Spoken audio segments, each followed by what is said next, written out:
tafsir. Ada beberapa ulama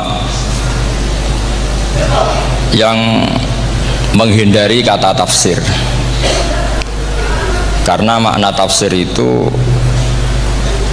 memaknai atau menduga apa yang dikehendaki Allah. Tentu itu sulit. Satu, bahwa faktanya kita sudah tidak bisa komunikasi dengan Allah karena tidak ada wahyu lagi. Sehingga dari kehati-hatian ini pernah suatu saat Abu Bakar ditanya, ma makna abban fi qaulihi ta'ala wa fakihatan wa abba. Beliau menjawab, saya tidak lagi pantas hidup di atas bumi di bawah naungan langit jika saya mengatakan naqulu fil Quran, jika saya harus berpendapat tentang Quran apa yang tidak saya ketahui. Itu kehati-hatian yang dilakukan Sayyidina Abi Bakrin As-Siddiq. Tapi teori ini berbanding paradok, berbanding ekstrim, ketika bahwa Quran itu diturunkan itu sebagai hudan, sebagai petunjuk, kedua sebagai bayanan, sebagai penjelas. Dan ini yang saya yakini, kalau sebagai penjelas, Quran itu harus jelas sekali dan bisa menjelaskan. Dan Quran mensifati dirinya wal kitabil mubin, demi kitab yang memberi penjelasan. Sehingga dari sudut ini orang kafir pun mungkin memahami Quran. Dan menurut saya orang kafir pun bisa paham Quran. Kalau Ahok itu melintir Quran, tidak memahami Quran, paham? Senak harganya itu melintir Quran tapi tidak memahami Quran. Tapi bahwa Quran itu bisa difahami orang kafir itu ya. Logikanya gampang begini, kata Imam Syafi'i dalam kitab Ar-Risalah. Ketika Quran turun, itu pendengarnya itu tidak ada yang muslim, belum ada santri Kewagian, nggak ada santri Lirboyo, nggak ada santri Sarang. Pendengarnya itu non muslim. Nah ini sampai angen-angen, ketika Quran turun itu pendengarnya muslim atau non muslim? Non muslim. Andai kan Quran itu turun tidak difahami orang kafir, maka lalu objeknya siapa, sasarannya siapa? Nah sebab itu akan aneh kalau kita yang mondok misalnya ngaji Edkon, ngaji Alfiyah, ngaji Ulumul Quran, apa saja, kemudian Anda tidak paham Quran, padahal orang kafir saja bisa paham. Nah ini tantangan bagi kita. Sing kafir wis paham Quran, masa kita santri tidak paham Quran. Makanya begini, di antara awal-awal periode Makkiyah ada surat disebut Qul ya ayyuhal kafirun. Katakan Muhammad ya ayyuhal kafirun. Karena mukhotabnya atau lawan dialeknya Nabi adalah orang-orang apa? Kafir. Mereka paham ketika dijelaskan Quran, paham. Dan sebagian mereka menjadi mukmin karena paham.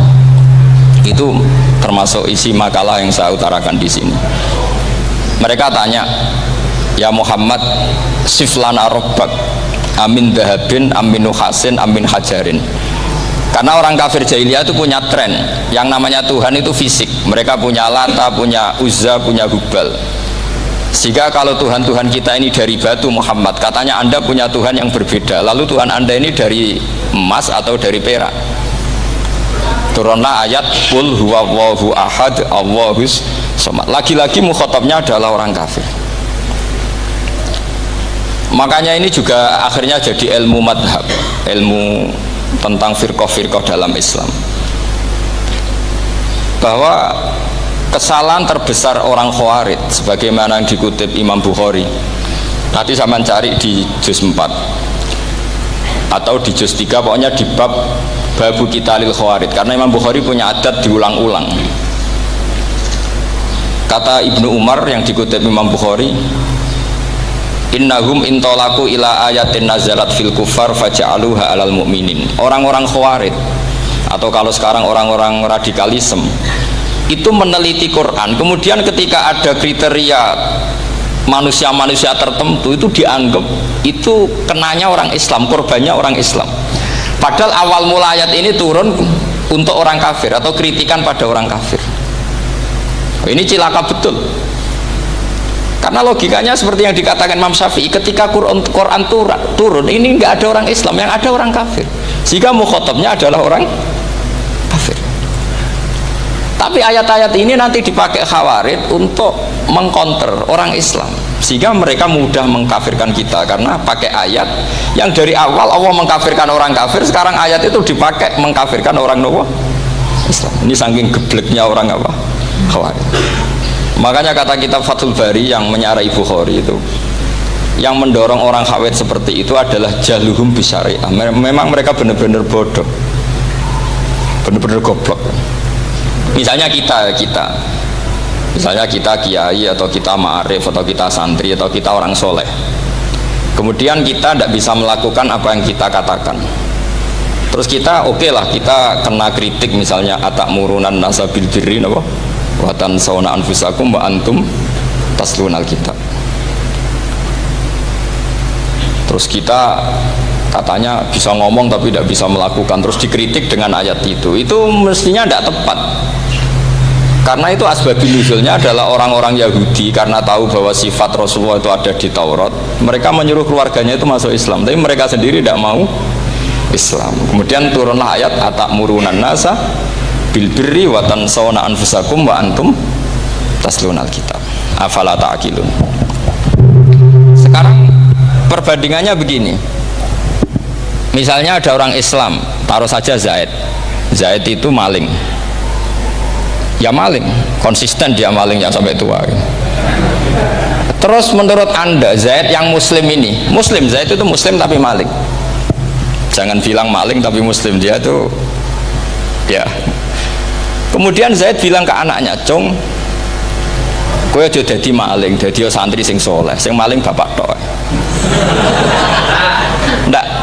Ini menurut analisis usul fikih. Ngomongnya Zaid itu benar apa salah? Benar kan? Nasihatnya ya benar, ngomongnya juga benar. Kamu tidak bisa ngeritik Zaid, kamu bisa ngomong tapi tidak bisa melakukan, tidak bisa. Fa innal amra bil ma'ruf wajib, wal qawla bil ma'ruf ya wajib, wal qawla bil haqqi ya wajib. Jadi itu hal yang berbeda. Misalnya fa innal amra bil ma'rufi wajibun, memerintahkan barang baik itu baik. Wa innal qawla bil haqqi ya wajib, mengatakan yang hak itu ya wajib. Berarti Zaid tetap kena khitab, kamu harus nasihati anak secara benar, kamu juga harus ngomong hukum secara benar. Lalu ketika Zaid ngomong hukum secara benar, "Cung ojo maling, maling itu dosa. Cung ojo nerusno profesine bapak maling itu tidak benar." Dia berarti sudah melakukan dua kebenaran, yaitu ngomongnya benar, nasihatnya benar. Dia salah, perilakunya tetap maling. Tapi jangan karena dia maling lalu omongannya nggak salah juga, berarti salahnya malah tiga. Makanya ini pentingnya ngaji sama ulama, sama ahli usul fikih. Jadi tidak bisa dicampur adukkan. Zaid gagal dalam perilaku, tapi jangan gagal lagi di nasihat. Nanti kalau dia tidak nasihati, maka anaknya terus maling, alasannya niru bapaknya. Karena bapaknya kalau mau nasihati nanti disemprit sama santri-santri, "Pak, sampean ra oleh nasihati anake, ra usah maling, sampean dhewe maling." Oh, tidak bisa. Cara usul fikih itu malah yudroku kulluh, la yudroku napa? Kulluh, atau bahasa populernya al-maisur la yasqutu bil ma'sur. Misalnya kita sebagai kiai hanya bisa takrib, hanya bisa jurumiyah. Apa muda Fathul Mu'in cek abote, bulet, maknane bulet. Kamu tidak boleh ngomong gini, "Cung, kowe sebagai muridku kudu nurut aku. Nak gurumu goblok tok takrib, kowe tok takrib wae. Gak oleh ngelangkai guru, gak sopan gitu misalnya gitu." Gak boleh gitu. Tetap kita ngomong, "Cung, kowe aja koyo aku. Kowe kudu alim Fathul Mu'in, alim Fathul Wahab." Sama tidak bisa protes, Pak Guru sendiri tidak bisa. Kebenaran tetap sebagai kebenaran, meskipun kita tidak kuat melakukan atau tidak bisa melakukan. Lagi-lagi ayat itu sebenarnya ada untuk kita, untuk orang Yahudi, atakmurunan nasa bil birri wa tansawna anfusakum wa antum taslunal kitab. Sebab itu istidlal dengan Quran itu memang resikonya tinggi kalau tidak bagi mutabakhir, karena ya itu tadi, ini harus ada pengetahuan yang luas tentang asbabun nuzul, tentang kriteria. Nah, kalau terpaksa, saya katakan terpaksa, kalau terpaksa kita itibar itu boleh, tapi itu terpaksa. Bahwa Allah mengkritik orang yang bisa ngomong tapi tidak bisa melakukan. Tapi itu secara usul fikih itu runyam. Teori ini runyam sekali, fatal. Sampai lihat tuh di kitab Bajuri atau di kitab-kitab fikih yang lain. Ketika Shahibil Burdah atau Shahibil Bur'ah itu yang Imam Busiri itu, Muhammad bin Busiri itu. Niku salah nama tapi kadung populer. Jadi sebetulnya Imam Busiri itu Shahibil Bur'ah, bukan Shahibil Burdah, tapi kadung terkenal Burdah, kita ikut-ikutan apa? Burdah. Imam Busiri itu ngeluh, saya ini orang yang banyak kesalahan. Di antara salah saya adalah saya bisa ngomong tapi tidak bisa melakukan. Yaitu saya ngomong misalnya orang supaya tahajud, saya tidak tahajud. Saya ngomong orang supaya sholat sunat, saya tidak pernah sholat sunat. Itu sarahnya itu yang menyarai itu kan Imam Bajuri itu yang sarah Burdah. Itu mengkritik begini.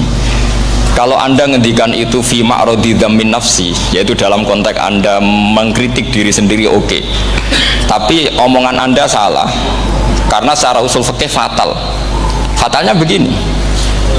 Misalnya saya nggak pernah tahajud. Ya mungkin itu nyata. Mungkin itu nyata. Apakah kemudian saya tidak boleh mengatakan at-tahajjudu sunnatun?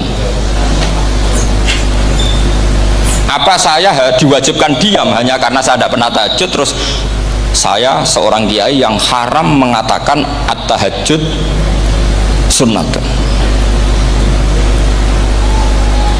Saya harus tetap mengatakan kalau tahajud itu sunnah. Saya kalau punya santri tetap saya bilang, "Cung, napas nganggur yuk tahajud. Tahajud itu sunat." Karena mengatakan kebaikan pasti bagian dari kebaikan itu sendiri. Makanya kata Imam Bajuri, "Fakaifa yakunul amru bil ma'rufi mazmuman." Bagaimana mungkin sesuatu yang jelas baik karena memerintahkan kebaikan mazmuman menjadi sesuatu yang tercela hanya karena yang mengatakan tidak melakukan. Fa innal fi'la ya amrun wal hukmu ya amrun akhar. Itu beda. Jangan karena Anda tidak minum teh karena diabetes, terus Anda kalau ada tamu tidak disuguhi teh. Karena saya sendiri tidak minum teh. Wah ya repot kalau gitu. Nah, itu lagi-lagi tadi orang Khawarij salah ketika mengartikan ayat yang harusnya objek kritiknya itu orang kafir, kemudian karena Quran lama sekali dibaca orang Islam sampai orang itu lupa kalau Quran awalnya turun diantaranya adalah membenahi akidahnya orang kafir, sehingga korbannya orang Islam. Itu mirip seperti cerita kita ya, santri-santri itu kalau punya musuh itu baca Hizib Nasor.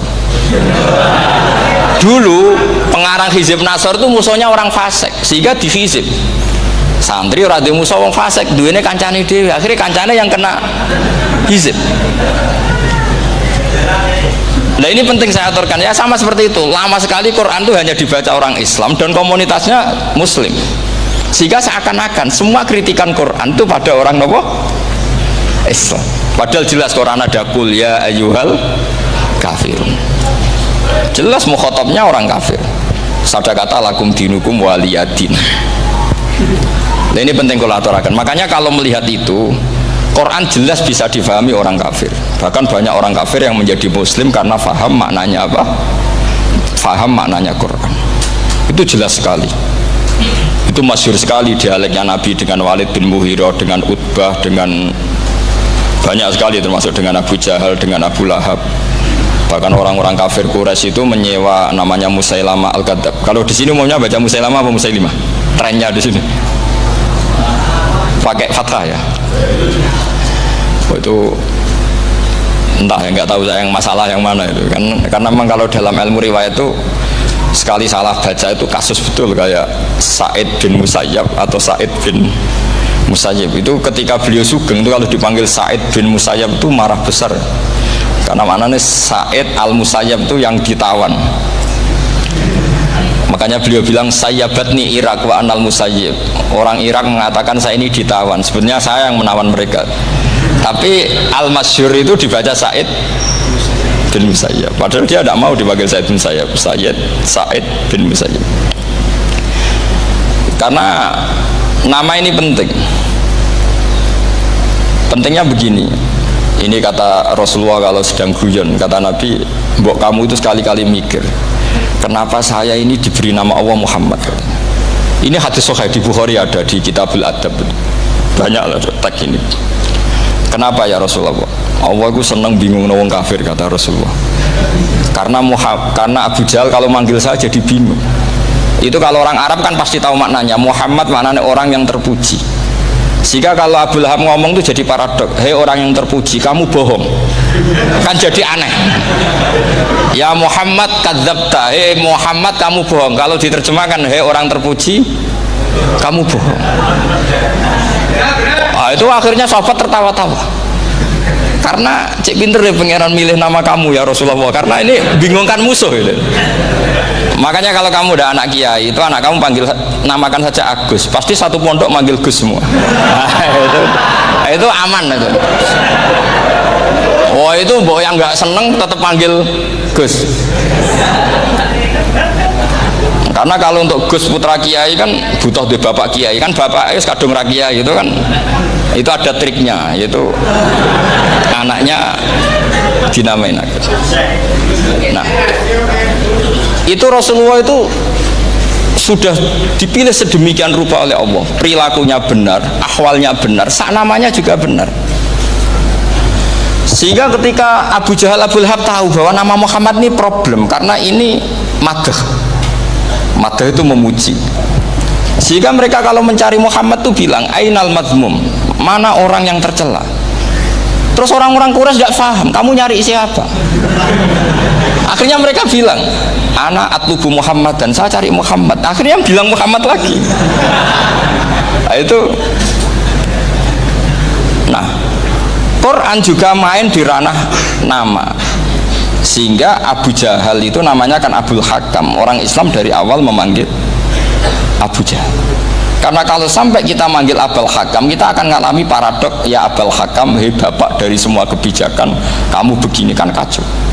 Makanya itu dari sini orang nggak boleh salah apa? Salah nama. Ini penting kalau aturakan, karena kadang menganalisis Quran itu satu bilisanin arabi mubin. Kata Imam Syafi'i, wa innahu latanzilu rabbil alamin nazala bihir rohul amin ala qalbika litakuna minal mundzirin bilisanin arabi mubin. Di antara, kata Imam Syafi'i ini, di antara aturan pokok memahami Quran adalah dia malian bil arabiyah. Dia sangat-sangat menguasai bahasa Arab. Itu masyhur dalam dialek Imam Syafi'i ini. Saman kalau ngaji takrib atau Fathul Mu'in, syarat sahnya tayamum lil musafir itu apa? Tolabul ma', mencari apa? Air. Sampai kalau di takrib dicontohkan, kalau di tempat atas nyari ke bawah, kalau ke bawah nyari ke atas. Imam Syafi'i ditanya, kaifa taqulu bi syartit tolab? Bagaimana anda berpendapat bahwa tolabul ma' itu wajib untuk menjadi sahnya tayamum? Terus Imam Syafi'i faqara'a falam tajidu ma'an, kamu pergi kemudian falam tajidu ma'an, kamu tidak menemukan air. Terus Imam Syafi'i mengatakan la yuqalu liman lam yatlub lam yajid wa innama yuqalu lam ya'rif. Orang yang nggak pernah mencari itu tidak bisa dikatakan lam yajid, tidak menemukan. Kalau belum mencari namanya tidak tahu. Padahal Quran bilang kamu pergi kemudian kamu tidak menemukan air. Tidak menemukan itu berarti harus mencari dulu, baru dikatakan lam yajid, tidak menemukan. Kalau tidak pernah mencari namanya tidak tahu. Hanya gitu tok itu jadi ilmu bahwa tolabul ma' itu wajib, karena Allah mengatakan falam tajidu ma la yuqalu liman lam yatlub lam yajid wa innama yuqalu lam ya'rif. Orang dikatakan tidak menemukan berarti setelah mencari kemudian kesimpulannya tidak menemukan. Kalau belum mencari namanya apa? Tidak tahu. Nah dari sini Imam Syafi'i istidlal wajib tolabul. Ini namanya malian bil arabiyah. Dia menguasai bahasa Arab. Begitu juga ulama-ulama sufi. Itu ada cerita Bayazid Al-Bustami, itu ada muridnya baca ayat wasiqal ladzina taqaw rabbahum ilal jannati sumara. Orang-orang takwa itu digiring menuju surga. Itu dia nangis. Muridnya kaget, ini guru saya tidak benar, ini ada cerita surga tapi dia malah nangis karena ayatnya itu digiring. Terus kata Abu Yazid, mereka itu di mana saja, masa ke surga aja butuh digiring? Ke surga itu kan nikmat, ngapain butuh digiring? Saya tidak mau, kata dia. Abu Yazid itu gak mau digiring ke surga, itu gak mau. Mereka kan tambah kaget, memangnya mau neraka kan gitu pikirannya itu. Ternyata beliau jawabnya sederhana, saya pas itu sudah dekat sama Allah sehingga tidak perlu digiring. Kemudian saya sudah panitia kiamat pas itu, jadi nggak perlu digiring. Nah ini nanti penting jadi satu aturan ilmu ulumul Quran. Saya di rumah itu istiqomah ngajar Qawaidul Asasiyahnya Said Muhammad yang dulu ditulis abahnya Zubdatul Itqon oleh Said Alawi. Kemudian Zubdatul Itqon itu tentu dari kitab Itqon. Terus Said Alawi dulu ngarang kitab Faidul Khobir, sarahnya Faidul Khobir sama Sayyid Muhsin Al-Musawab, dulu dari Padang tapi hidupnya di Mekah. Saya dulu talaki sama Mbah Mun. Itu ternyata ada ayatnya, innal muttaqina fi jannati wa nahar fi maq'adi sidqin 'inda malikim muqtadir. Sekarang sampean saya tanya, menurut Anda semua orang kena hisab enggak? Enggak, sampean jawab saja. Menurut Anda ketika di mahsyar semua orang kena hisab apa enggak? Pasti kita menjawab iya. Tapi kata Said Muhammad itu keliru. Enggak kebayang orang seperti Nabi kena hisab. Pasti yang kena hisab itu orang-orang yang enggak jelas. Nah, misalnya Nabi jelas baiknya, harusnya ya langsung nggak kena hisab. Karena tidak mungkin seorang saksi kok diaudit, tidak mungkin. Lo saksi itu di pengadilan kan nggak tersangka, nggak terdakwa, dia tidak boleh diintervensi oleh hakim. Nah, Rasulullah ketika kiamat, ketika fil mahsyar, fi faslil qada itu jelas, fa kaifa idza ji'na min kulli ummatin bisyahidi wajib nabika ala haulai syahida. Rasulullah sudah dekat Allah, pas mahsyar itu ada Allah, ada Rasulullah, ada Jibril. Kemudian Nabi itu mengidentifikasi, ditanya sama Allah, bener mat ini umatmu? Ya, niki umatmu ya. Kalau yang nggak jelas ya Nabi lama jawabnya. Makanya kamu jangan jadi orang nggak jelas. Nah, itu kalau sekali nggak jelas itu Nabi lama sekali jawab. Nah, artinya begini, yang kena hisab itu meskipun kata Said Muhammad, meskipun Dhahirul Quran itu menetapkan asbata umumal hisab, tapi zahirnya Quran yang sama juga menafikan hisab. Itu karena nggak mungkin, nggak kebayang kita malaikat berani menghisab afdhalul khalqi. Sama bisa bayangkan malaikat mengaudit Rasulullah SAW, ahabbal khalqi ilallah, kepen ciloko mencit ya. Wong jajar Allah kabeh dinten audit sudah indah. Fa kaifa idza ji'na min kulli ummatin bisyahidi wa ji'na bika ala haula'i syahida. Lalu mungkar nakir juga sama. Sampean bisa bayangkan mungkar nakir tanya Nabi Muhammad. Tesnya susah. Karena kalau Rasulullah terus ditanya, "Waman nabiyuka?" Wah, itu kan bisa kiamat itu.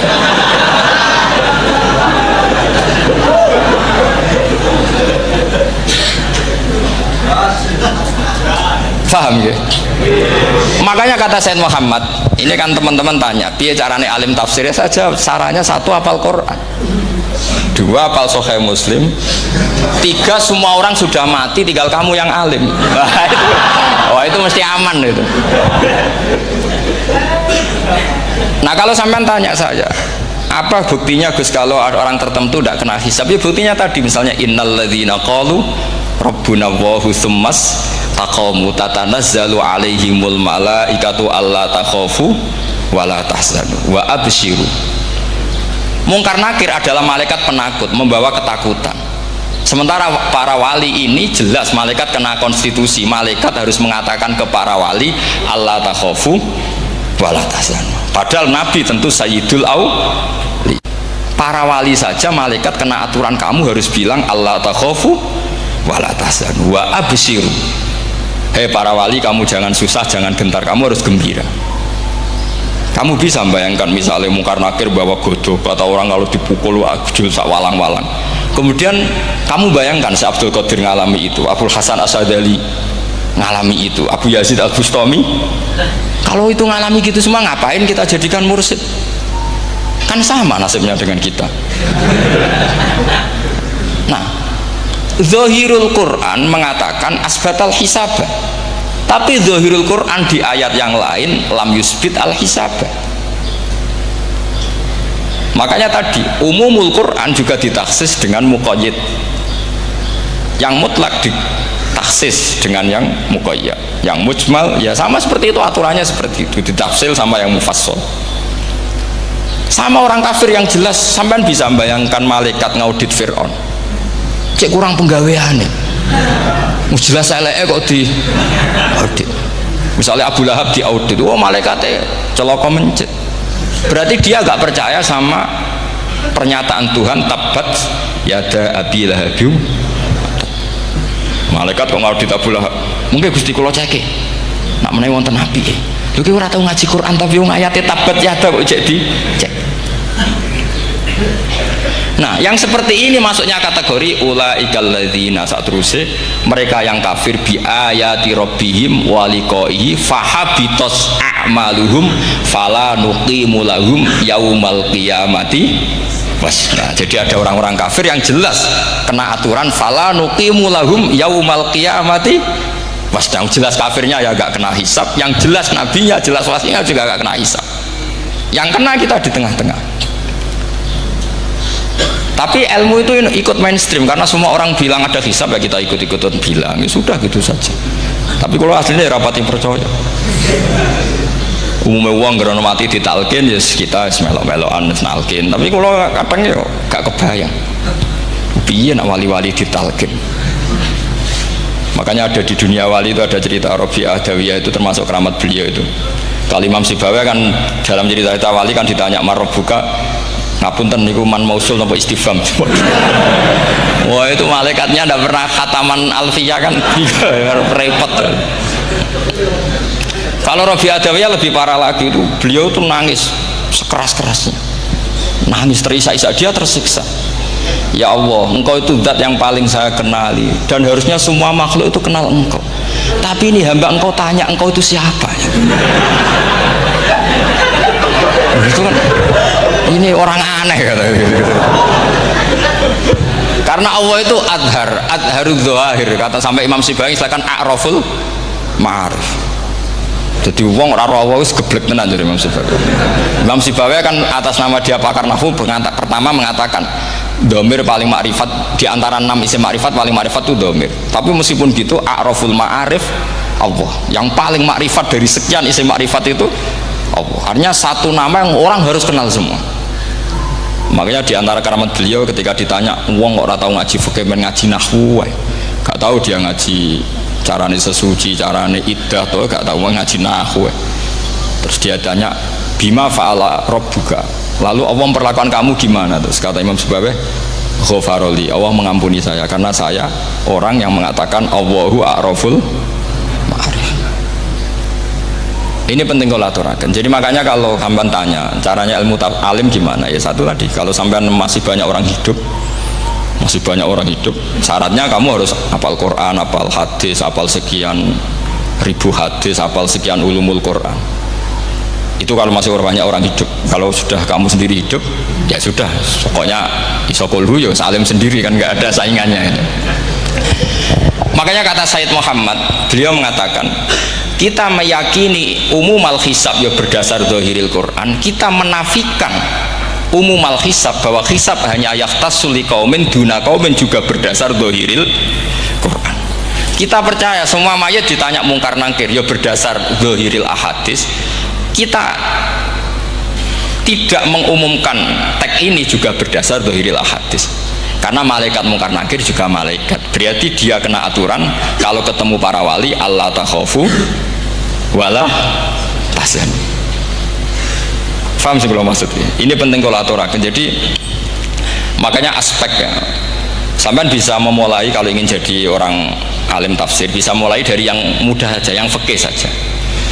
Makanya kata Imam Ghazali, kenapa Mu'tazilah jadi segoblok itu? Karena dia tertipu oleh umumatul Quran, oleh teks-teks umum. Dia tidak tahu mukhasisnya. Padahal setiap ayat umum itu pasti ada mukhasis. Misalnya begini ya, kalau kamu maknanya fikih saja, contoh yang paling mudah familiar itu fikih ya. Misalnya kita ngaji Quran, wal mutallaqatu yatarabbasna bi anfusihinna salasata quru. Kalau orang dicerai itu iddahnya itu 3 kali masa nopo suci. Apakah aturan iddah seperti ini hal hadhil iddah amatun likulli mutallaqatin am li mutallaqatin makhsusah? Apa ini semua mutallaqah iddahnya pasti salasata quru apa orang tertentu?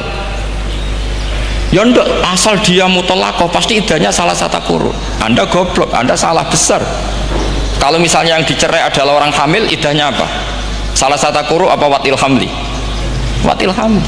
Kita butuh ayat lain, wa ulatul ahmali ajaluhunna ayyadna hamlahu.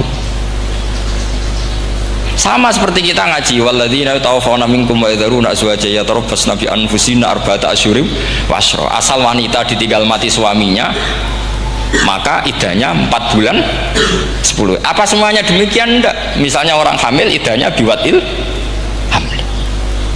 Artinya kalau Anda tertipu umumatil Quran, berarti Anda sama dengan menghukumi orang ditolak semua iddahnya salah satu guru. Sama misalnya orang sekarang dalil-dalil wa may yatawallahum minkum fa innahu minhum. Kalau berkawan orang kafir, maka dia menjadi kafir. Itu kan fatal. Semua nabi berkawan orang kafir. Karena dakwahnya memang sama orang kafir. Lo coba, andai kan sampean hafal Quran, itu sama teori itu tuh mungkin menyedihkan. Coba istilahnya Quran, wadhkur akho'at wa ila adin akhawum huda wa ila samuda akhawum. Terus semua umatnya yang kafir disebut akhawum. Akhaw itu artinya apa? Saudara. Mereka ya berkawan sama orang kafir. Makanya butuh analisis fikih untuk maknani wa may yatawallahu minkum fa innahu. Setelah dianalisis fikih, ternyata semua nabi diistilahkan wa ila madyan akhahum syuaiba wa ila adin akhahum huda. Akhaw itu artinya apa? Saudara. Kalau sama tanya, lalu logikanya gimana? Kata kitab-kitab kan wa in kana dasarin fajanibhu suratan. Kalau ada teman buruk jauhi, kalau teman baik temani. Kalau cara usul fikih gampang. Kancanan maling dosa, wong kok kancane maling. Tapi nak dakwai maling apik kan? Aku ora ngancani kok dakwai dandani, selesai kan? Ngancani maling elek, nak dakwai maling apik. Demenan berodo elek, nak didik apik kan, itu seperti itu. Nah, ini penting kalau aturakan. Nah di sini ini makanya NU itu punya sejarah panjang, banyak wali-wali yang jadab, yang coro zahir itu kancanan wong fasik-fasik. Orang syariat bingung, ini wali kok berteman orang fasik. Ya kalau kamu bahasakan teman ya masalah, kalau kamu bahasakan ini binaan,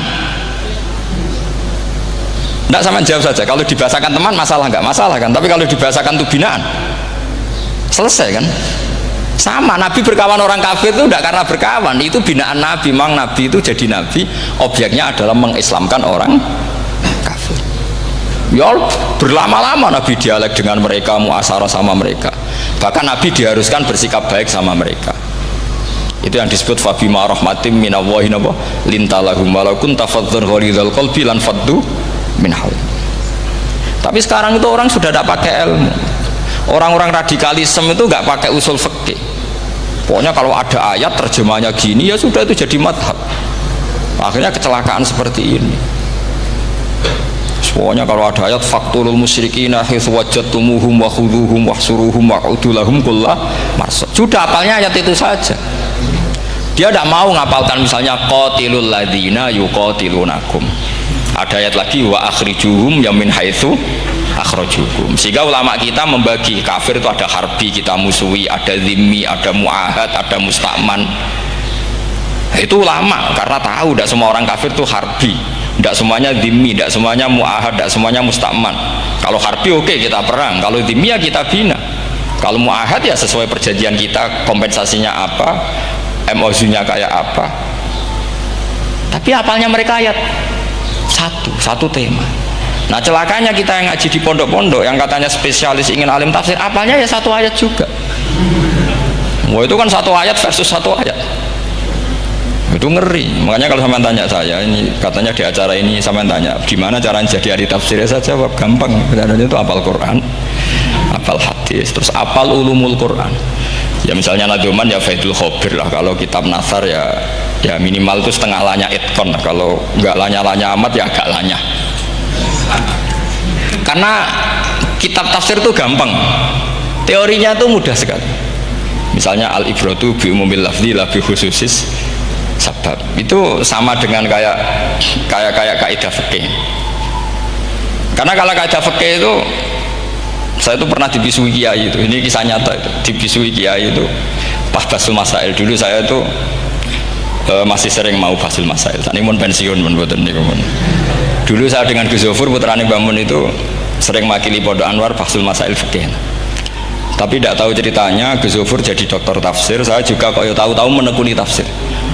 Lama-lama orang itu lupa status saya yang fakih ya. Makanya saya itu ya kadang eman gitu, karena ini status penting juga.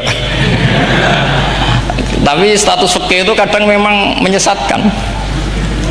Karena begini, itu dulu pernah ada basul masail itu begini. Ini kisah nyata ini. Ada desainer baju putri, untuk putri, anak putri. Kemudian desainer itu menciptakan satu celana pendek atau celana seperempat.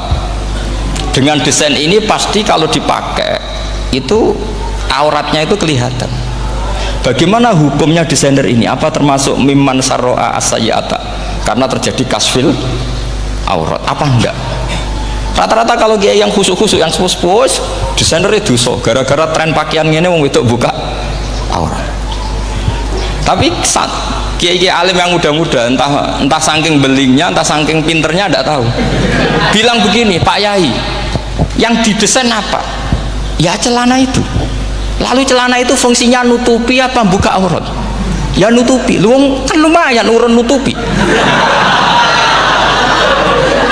Kalau haramnya dicopot, lu kan malah parah itu. Bingung kayak gini. Sampai bilang gini kan, wah semanis. Itu kan makanya ini guyon ilmiah. Repotnya ngadepi orang alim muda itu kan mbok gedhingi ku ilmiah, mbok senengi fase.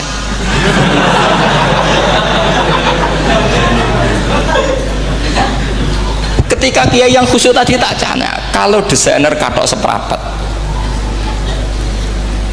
paham gitu? Dia coba yang celana dalam terlalu vulgar gitu, paham gitu? Nggak, rok saja lah, rok mini misalnya, rok selutut. Sampean jangan ngeres ya, yang rok selutut misalnya. Rok selutut itu desainernya kena hukum haram enggak? Sampean jawab saja. Oh haram dari kiai sepuh, karena dengan desain itu misalnya lututnya kelihatan. Tapi pertanyaannya kiai muda saya masih ingat betul, saya tanya. Lalu fungsi pakaian itu apa Pak Yai? Fungsi itu kan tetap nutupi sebagian aurat. Kalau Anda haramkan, barang haram itu harus dihilangkan. Itu. Sampai kiai itu setelah acara itu manggil saya, Gus, kalau ngakoni jenengan alim tapi kiai podo repoti. Nak dalam itu kan terus itu ada perumusan di redaksi keputusan yang dijual itu, yang masail fikihnya kan terus diputuskan, dibukukan. Kalau redaksinya halal, Gus, nanti orang pakai rok semua. Dan saya balik bantah, kalau redaksinya haram, orang nggak pakai rok lah. Akhirnya itu apa? Kebijakannya lucu. Buak we Gus, pertanyaan itu buak sak jawabannya oke. Jadi kita debat tidak jadi. Ini cerita ilmiah. Makanya sama tidak wajib anut saya ini terlalu ilmiah, jadi tidak baik untuk kehidupan kesalian, kurang baik. Jadi ini, tapi ini ilmu, tetap kaidahnya fikih ma la yudraku kullu la yudraku kullu. Jangan kalau tidak bisa nutupi aurat semua, lalu jangan sama sekali. Loh kan kaidahnya kan gitu, ma la yudraku kullu la yudraku kullu. Misalnya Anda punya tetangga nggak mau pakai jilbab, nggak mau pakai pakaian muslimah, kamu tidak boleh bilang munisan rakabina, tidak bisa. Ma la yudraku kullu ma la yudraku kullu la yudraku napa kullu. Makanya ini kita harus hati-hati. Nah bayangkan sekarang orang neliti Quran itu yutraku kullu. Mestinya kalau Anda meneliti radikalisme, ayat yang terkait radikalisme diteliti semua. Ternyata di surat Taubat yang disebut suratus Saif, yang bahkan haram baca bismillah, itu ada ayat wa in ahadum minal musyrikin astajaroka fa'ajirhu hatta yasma'a kalam Allah summa ablighu ma'mana. Muhammad, kalau ada orang kafir mau belajar Quran sama kamu, ya harus kamu pelajari hatta yasma'a kalam Allah. Setelah mereka mau belajar, ya ablighu ma'mana summa ablighu ma'mana, kamu harus menjamin keamanan dia. Itu di surat Taubat, termasuk akhiru suratin nazalat, gak mungkin terjadi mansuh. Tapi orang-orang ekstremis selalu pakai faqtulul musyrikin haitsu, apalan itu terus. Yang orang liberal yang menaparin la ikraha fiddin, ya sudah seperti itu. Sing orang-orang ora tegas, ora tau nahi mungkar, ya ma arsalnaka ila rahmatal lil alamin, ngono terus. Yang kelompok tukang nahi mungkar, ya ayatnya amen nahi mungkar. Saya tuh heran, kenapa mereka punya masalah dengan hafalan kayaknya. Kenapa sih hafalannya kok pedot itu? Kita yang hafal semua bingung jadi. Jadi akhirnya kita yang pinter anut sing goblok. Karena saya tuh pernah loh debat sama orang salaf, debat gitu. Setelah saya mengutarakan sekian hadis, ada tuh Pak hadis tuh, waduh, harusnya kamu ngaji saya, ada debat tuh yang level. Kalau nggak level tuh nggak boleh katanya. Itu kan ngeri. Makanya ini penting ya, kalau sampean tanya ingin jadi alim tafsir, ya harus hafal Quran semua. Kalau tidak mungkin yang nunggu orang semua mati baru Anda jadi ahli tafsir, karena tidak ada musuhnya.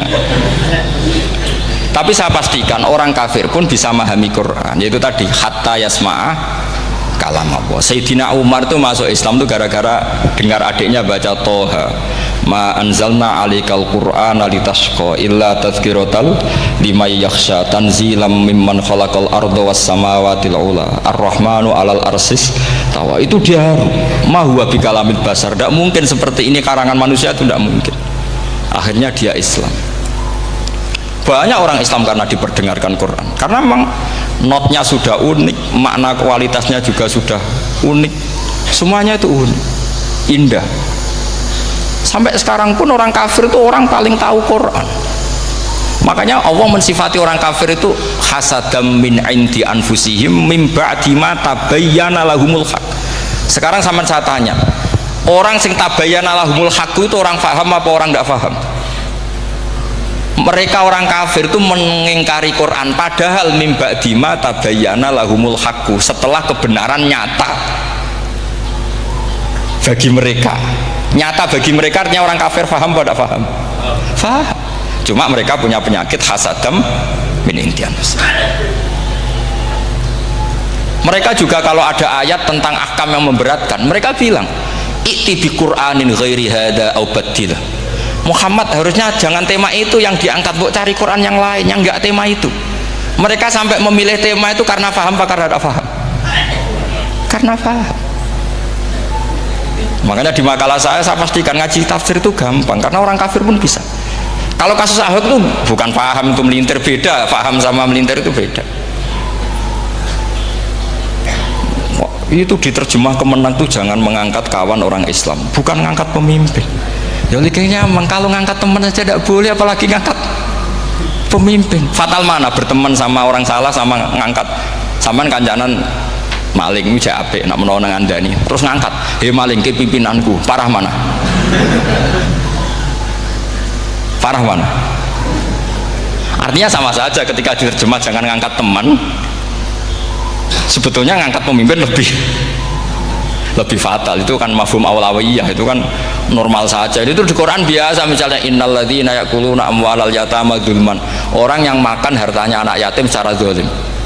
Kamu bilang, "Gus, saya tidak makan kok, sepeda motornya tak gasap, tak jual." Yang diharamkan kan makan. Wah, ya sarap kalau gitu. Maknanya begini, memakan harta anak yatim artinya ifsad. Ifsad itu merusak.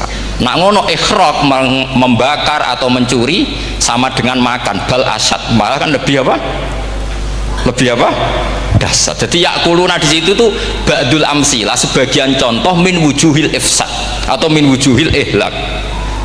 Jangan kok karena ayatnya makan, oh yang haram tuh makan, kalau nyuri gak apa-apa.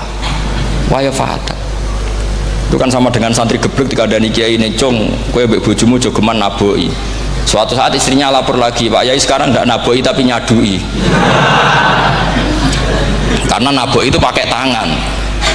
Mereka pertama dilaporkan kiainya, Pak Yai suami saya itu sering memukulin saya pakai tangan gini. Jong jogeman naboi bojomu. Dia Pak Yai siap. Suatu saat istrinya lapor, Pak. Tetap benjut, kenapa? Kalau nak ini disadui. Mereka pikirannya, sing haram nabok, nak nyaduk halal. Wah itu kan ngajak goblok bareng. Nah masalahnya di usul fikih kasusnya seperti itu. Makanya saya ini kadang ya maliki sekali. Kadang saya itu maliki sekali. Kadang ya. Misalnya begini, saya beri contoh. Ini yang kisah nyata ya. Ada seorang Arabi datang ke Rasulullah. Ya, tadi kan teman-teman minta juga ilmu hadis ya. Ini satu paket saja. Yaitu tadi nanti kalau sampean kasih lalim itu sudah ada urusan saya tadi. Nunggu orang mati banyak tadi itu. Kalau nggak usah nunggu orang mati, sarannya tadi apal tadi. Ya Rasulullah ahlaktu. Saya ini orang yang rusak. Wama ahlakaka. Lalu yang bikin rusak kamu apa? Qol waqatu imroati fina hari Ramadan. Saya menjima istri saya ketika masih siang. Fina hari Ramadan, siang Ramadan. Walhasil Nabi tidak menyuruh hanya kodok, tapi menyuruh kafaroh. Kafarohnya itu merdekakan budak atau memberi makan 60 orang miskin atau puasa berapa? Puasa 60 hari. Atau urut merdekakan budak atau puasa 60 hari atau memberi makan sitina miskin. Oke, kita sepakat. Sepakat ya, hadis itu sahih dan diulang-ulang oleh Ashabus Sunan. Oke, riwayatnya nggak masalah. Sekarang kita analisis maknanya. Sekarang sampean saya tanya, kalau anda misalnya sekarang jam berapa ini? Misalnya sekarang jam 9 kurang seperempat Ramadan, terus anda rokok atau anda ngopi, kepengen ngopi terus ngopi tanpa udhurin syar'iin, anda hanya wajib qadha apa bayar kafarah? Tidak, sampean jawab. Rata-rata kiai kita, oh mau wajib qadha Gus karena gak jima. Sing seru kafarah itu nak jima. Kan ngombe kopi be jima beda. Pertanyaannya tuh lucu, ini naif secara fikih masalahnya begini, jima bojo itu tidak zina ya? Jima bojo itu zina apa enggak? Enggak. Berarti dengan makan bedanya apa? Sama kan, sama-sama amrun mubah, sesuatu yang boleh. Kenapa hukumannya berat? Makanya kata Imam Malik, ndak itu nilainya adalah hadku hurmati Ramadan bi ghairi udhrin syar'iyyin. Makanya kata Imam Malik, siapapun yang makan fina hari Ramadan, iftar apapun fina hari Ramadan bi ghairi udhrin syar'iyyin, maka hukumnya sama dengan jima fina hari Ramadan. Karena sama-sama ihlak ifsad hurmata Ramadan bi ghairi udhrin syar'iyyin. Lenda ini ilmiah. Kamu tidak harus cocok, tapi otak kamu harus percaya. Loh iya kan beda kan. Saya secara nafsu tidak cocok, cek berarti. Tapi ilmiah saya setuju. Kalau kiai kandani itu kan pasti pakai badul amsilah, kan nggak mungkin semua contoh disebut. Cong penak. Kowe nak mlaku-mlaku jogeman delok wedok iku mari setan. Mboten delok Mbah, nyekel lho malah parah to. Ndak bisa. Makanya ini masalahnya lafat. Ini kembali ke Imam Syafi'i bilisanin arabiyyim mubin. Ketika seorang kiai bilang cung jogeman delok cah wedok adalah mengungkapkan al-muharramat. Bukan mentaksis yang haram itu hanya melihat. Saya ulang lagi ya, ketika seorang kiai bilang cung jogeman delok wedok sing haram, itu semangatnya adalah melawan keharaman, bukan mentaksis yang haram hanya delok. Itu di Quran normal semua, di semua lugat ya biasa. Itu kan sama seperti misalnya seorang bang ngasih uang cucunya, cung tak kayak duit 100.000, cung gue tuku es, terus gue mendingan nak ragu tuku es haram iki kan ngongkone tuku es. Lah kepen putumu mati kan nyeben 100.000 gue tuku es. Ya mulai dulu istilahnya nambahnya ke ibu tuh cung 100.000 gue tuku es. Cara wong kuno. Maksudnya gue pokoknya umumnya cah cilik senane es cuma nyebut. Ya sudah seperti itu. Sama seperti Quran menghentikan begini. Ini memang saya latih yang fikih dulu, yang pokok-pokok. Di antara yang nggak boleh dikawin adalah wa antasma'u bainal ukhtaini illa ma qad salaf. kamu tidak boleh menikahi Sri dan Zainab, kakak beradik. Sudah sepakat ya? Fi nikahin wahid, nggak boleh al jam'u bainal ukhtain. Jadi mbaknya kamu kawin, adiknya kamu kawin, fi nikahin wahid. Tapi nak ngeduni boleh, berarti kan dengan waktu yang berbeda. Quran hanya menyebut itu. Kemudian Rasulullah zaman Sugeng itu hanya nambahi wala binal mar'ati wa ammatiha wala binal mar'ati wa kholatiha, juga gak boleh menikahi ponaan plus buliknya, baik bulik dari bapak yaitu ammah maupun bulik dari ibu disebut apa? Kholah. Kemudian ulama fikih merasa ada yang kurang, ditambahi lagi dua perempuan yang andekan yang satu itu lelaki kok haram nikah, berarti haram jam'u fi nikahin wahid.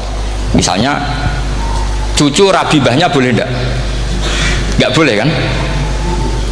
Berarti kalau sampai mengumpulkan cucu dan mbahnya fi nikahin wahid juga enggak boleh. Tapi orang yang waras itu tidak akan nyalahkan Quran ketika tidak lengkap. Wa antasma'u binal ukhtain ila ma qad sal, ini tidak lengkap. Yang haram kan tidak hanya jam'u binal ukhtain, termasuk mengumpulkan cucu dan mbahnya. Karena Quran nggak mau dengan logika tidak waras, itu tidak mau.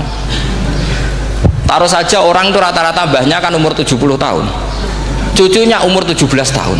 Kebayang nggak kamu nikahi sehingga adik kan boleh bareng, pasti kamu milih bareng. Makanya Quran hanya bakas wa antasma'u final ukhtain, karena yang mungkin masih menggugah selera itu dua. Tapi kalau cucu sama mbahnya itu, kalau ada yang masih selera kan ya sarap tuh. Tapi fikih sebagai kaidah tetap menerangkan termasuk yang haram jam'u adalah bainal mar'ati wajad datiha. Paham juga maksudnya? Artinya ketika menyebut itu tidak jaminan merangkum semua hukum, tapi ba'dul amsilah. Fa'innal akila yaktafiya bi isyaratil ba'di, karena orang kalau punya akal diisyarai sebagian sudah faham. Ini penting kalau aturakan. Jadi ini penting. Nah bayangkan sekarang banyak gerakan-gerakan ahli Quran katanya, tapi nggak memahami ilmu usul fikih. Quran ra ono ya wis. Nang Quran ra ono cerita harame asu, nak ngono asu ya halal. Ora ono Qurane. Sing ra ono iku tekem ora Qurane, kok aneh-aneh kowe.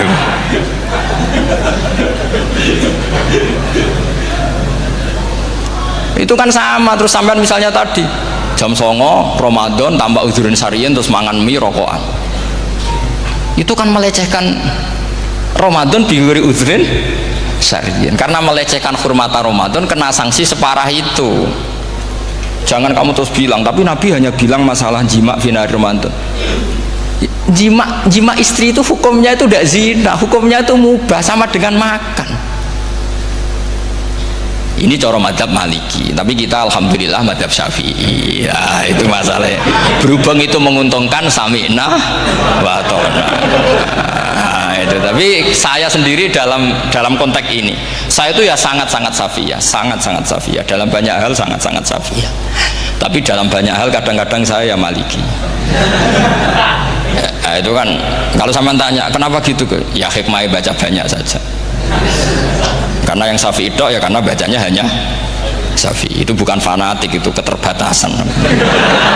Jadi itu beda, itu namanya tidak fanatik, itu keterbatasan. Itu beda sekali.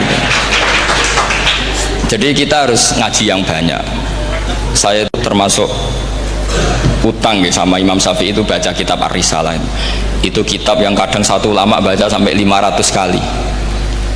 Yaitu Imam Syafi'i itu dalam kitab Risalah itu begini, ini termasuk ulumul Quran yang paling penting. Muqaddimahnya begini, wan nasu sinfani min awalil amri, wan nasu sinfani. Ketika Rasulullah datang membawa Quran itu manusia hanya ada dua, al kuffar sing dari jenis ahli kitab dan kuffar dari jenis yang tidak ahli kitab. Bahkan tidak ada orang Islam zaman itu.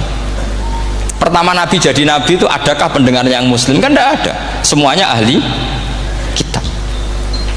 Makanya susah kalau Quran kamu analisis korbannya orang Islam tuh, kata Ibnu Umar tuh lucu. Dulu tuh mukhatabnya tuh orang kafir, jelas kuliah ayuhal kafir. Ya ayuhan nasu ubudu rabbakum alladzi khalaqakum. Jelas orang kafir.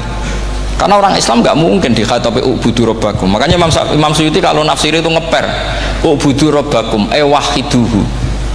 Tapi kalau mukhatabnya orang Islam dawimu alal ibadah atau dawimu alat tauhid. Karena dia tahu kalau mukhatabnya orang kafir ubudu ya masih wahidu. Kalau sudah Islam kok dikhitabi ubudu mudawamah alal ibadah. Itu saking alimnya Imam Suyuti. Ini saya teruskan. Kalau mukhatabnya itu orang kafir ahli kitab, itu kemungkinannya ya dua cara mereaksi Quran, yaitu disebut lam yakunil ladzina kafaru min ahlil kitabi wal musyrikina munfakina hatta ta'tiyahumul. Jadi lam yakunil ladzina kafaru, jelas kafaru itu umum.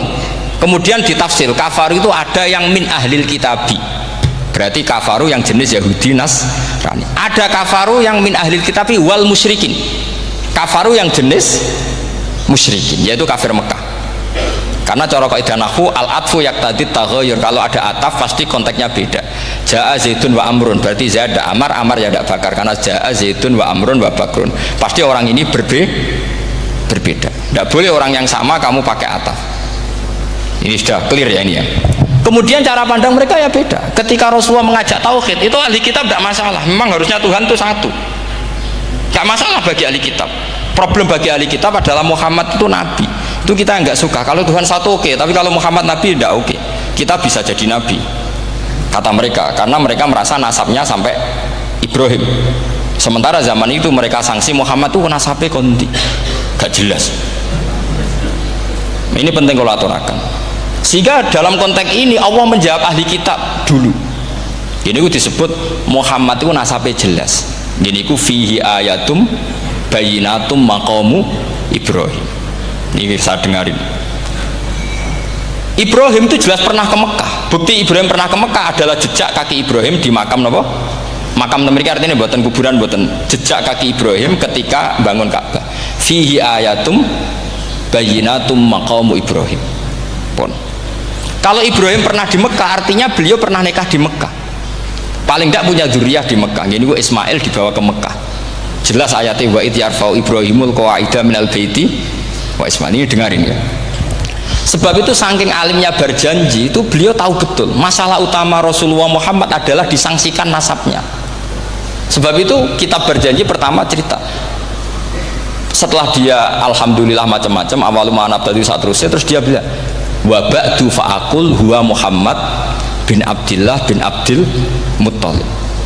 Saat terus ya wa ba'du wa Muhammad bin Abdullah bin Abdil Muttalib wasmu syaibatul hamdi humitat khisaluhus saniyah. Saat terus ibnu Kusoyin, saat terus sumiyya bi Kusoyi litaqasi fi biladi kudu'atal qasiyah. Karena dia tahu yang masalah bagi Rasulullah itu adalah masalah nasab bagi mereka loh, bagi mereka yang kafir. Terus beliau ngendikan ditutup wa adnanu bila raibin inda dawil ulumin nasabiyah ila dhabihi Ismaila nisbatuhu wa mun. Jelas saya Adnan itu pasti puter cucu-cucunya Nabi Ismail. Karena orang Yahudi yang disoal Muhammad itu, kamu itu siapa kok tahu-tahu Nabi? Kamu orang Arab itu tidak pernah ada Nabi. Yang Nabi itu normalnya orang Israel, yaitu turunan Yahudi, karena Yahuda bin Yakub bin Ishak bin Ibrahim. Akhirnya Allah membuktikan fihi ayatum bayinatum maqami. Bukti kalau Ibrahim pernah di Mekah adalah jejak kakinya di Mekah, itu dekat Ka'bah. Ini jawaban Allah yang tentang ahli kitab, karena sudah jelimet. Ada ilmu ansab, ada ilmu nasab, ada polemik kitab samawi. Kalau kafir Mekah ini goblok-goblok. Ketika Rasulullah pakai teori tauhid, orang kafir Mekah itu saking gobloknya bilang gini, Muhammad, kita ini urusannya banyak, utang kita banyak, kasus saya banyak, kok Tuhannya satu itu tidak cukup? Yaitu mereka mengatakan aja'alal alihata ilahau wahida inna hadza la syai'un ujab. Bagaimana Tuhan hanya satu? Urusan kita banyak, masalah kita banyak. Tuhan nggak boleh satu, harus banyak. Sejumlah urusan kita. Ada Tuhan BPKB, Tuhan macam-macam lah. Ada Tuhan kredit, Tuhan kas, macam-macam lah. Sesuai sebanyak urusan kita. Mereka tanya aja'alal alihata ilahau wahida. Masa Tuhan satu? Inna hadza la syai'un ujab. Ini aneh. Tapi Rasulullah dengan sabarnya, kalau yang seperti ini Allah menjelaskannya beda dengan yang pertama. Karena tadi orang kafir itu bisa min ahlil kitab, bisa wal musyrikin. Lam yakunil ladzina kafaru min ahlil kitab. Ada yang wal musyrikin. semuanya ini tidak pernah munfakina hatta ta'tiyahumul bayyinah. Mereka tidak pernah tercerabut dari pikiran mereka, dari mainstream mereka sampai ada bayyinah. Bayyinah itu kejelasan kebenaran atau benar yang begitu jelas. Itu siapa? Rasulun minallah yatslu suhufam mutahhar. Akhirnya Nabi sabar. Saking sabarnya Nabi itu ngomong gini, ya di khalayak umum, mukhatamnya ya kafir semua. Hei saudara-saudara kami suku Quraisy, kita ini sebangsa. Nabi tanya, Muhammad, ajaran kami itu benar karena kami itu orang yang kita percaya, tapi kali ini Anda aneh karena ngajak satu Tuhan. Itu tidak mungkin, urusan kita banyak, satu Tuhan enggak mungkin, Tuhan harus banyak. Kita punya 3 aja kurang banyak, kan banyak punya Lata, Uzza, Hubal. Rasulullah dengan sabarnya ngendikan gini, hei kaumku, kalau kamu jadi pembantu, jadi buruh, senang mana punya majikan banyak sama majikan satu. Kalau majikannya banyak, itu perintahnya beda-beda, seleranya beda. Semua harus kamu lakoni, semua harus kamu taklui karena kamu harus nurut. Wah ya repot mat kalau di majikan banyak, ngerepoti mesti. Rasulullah tinggal nimpali, Tuhan kamu itu majikan kamu. Kalau Tuhannya banyak, perintahnya ya banyak, seleranya beda-beda. Kamu bingung nggak? Wah ya bingung mat, ya sudahlah mat satu aja. Akhirnya mereka masuk Islam. Nah itu disebut Nabi itu fatona, punya kecerdasan artikulatif. Kalau menjelaskan itu masuk akal. Nah itu disebut dorobawahu matalar rojulan fihi syuraka'u mutasyakisuna wa rojulan salamal lirojul hal yastawiyani masalah alhamdulillah. Nah ini penting. Allah membuat satu perumpamaan bagaimana ada satu pembantu yang punya majikan banyak, yang berbeda-beda seleranya, berbeda-beda perintahnya, dengan kalau hanya satu majikan. Apakah sama? Mereka jawab tidak sama, enak punya satu majikan. Begitulah Tuhan kamu, harusnya satu. Jadi artinya gini, kalau kamu ngaji ulumul Quran, kamu harus tahu ini khitab ke kafir. Kafir yang mana? Ahli kitab atau kafir yang musyrik? Nah sekarang tidak tahu lagi, pokoknya kafir. Makanya kalau orang berdebat dengan mereka itu tidak goblok meneh.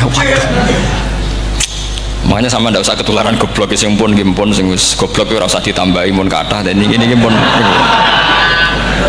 Ya karena kita ngaji jelas Qurannya kan lam yakunil ladzina kafaru, itu masih ada min lil bayaniyah atau min li bayanil jinsi. Kafaru itu sopo? Siji min ahlil kitab, 2 kafaru sing wal musyrikin. Dua-duanya tidak pernah munfakina hatta ta'tiyahumul bayinah. Mereka tidak akan tercerabut dari pikirannya sehingga ada bayinah. Bayinah itu siapa? Rasulun minallah yatslu sufam. Nah, ketika Nabi menjelaskan asal usul nasabnya bahwa Sayyid Adnan itu ila Ismail jelas putra Nabi Ibrahim, mereka terus baru iman karena ada fihi ayatum bayinatum maqamun apa Ibrahim.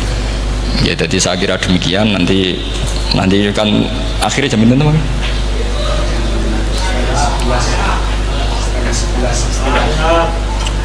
Oh, ini jam berapa istiwa? Nggak, terus saya pikir nih gue. Kalau misalnya tadi ada tanya jawab, ya tanya jawab cara ngalim saja kan, itu lebih realistis. Karena kalau sampean iskal, misalnya saya iskal dengan ini kan malah bingung kan. Kalau kamu terkenal pinter, iskal kita goblok ya. Nah wis pinter kok iskal gitu. Jadi saya niru ilmunya Abu Nawas. Abu Nawas sudah bisa pidato, nggak bisa pidato. Suatu saat dipaksa pidato sama khalifah itu. Hei para hadirin, kamu pinter apa goblok? Nah mereka pinter, mau ngandani wong pinter, terus pinter kok ngandani gitu. Akhirnya hadirin itu kan karena seneng sama Abu Nawas itu seneng. Ya sudah Abu Nawas, kalau gitu kita goblok. Aku mau mengambil wong goblok. Akhirnya terus wassalamualaikum warahmatullahi wabarakatuh. Jadi itu Abu Nawas juga bisa pidato, tapi dia tahu saja caranya menyelesaikan masalah. Jadi itu Abu Nawas. Jadi ya orangnya kacau tapi cerdas itu, makanya jadi guyonan. Sebenarnya Abu Nawas itu figur yang nyata, tapi tidak senaif yang diceritakan orang-orang di anekdot itu. Ya, beliau itu orang soleh ketika era Harun ar-Rasyid. Tapi ya tadi karena banyak cerita yang macam-macam. Ya, Abu Nawas itu, makanya ini cerita anekdot. Jadi riwayatnya nggak jelas tapi lucunya jelas gitu. Jadi itu. Dia itu mangkel punya tetangga profesor ahli astronomi. Adiknya aku mau iso omong tok. Abu Nawas mau pinter molak-malik omong, kan masyhur itu, dia cerita hari Senin tanggal sekian lihat Abu Nawas di alun-alun mau terbang. Orang lihat semua itu Abu Nawas itu ya sudah di podium ya gitu-gitu dok. Kok nggak mau terbang? Ya mau itu ya tidak. Wassalamualaikum warahmatullahi wabarakatuh. Yang bilang Abu Nawas terbang siapa? Abu Nawas mau terbang. Yang namanya mau itu ya tidak.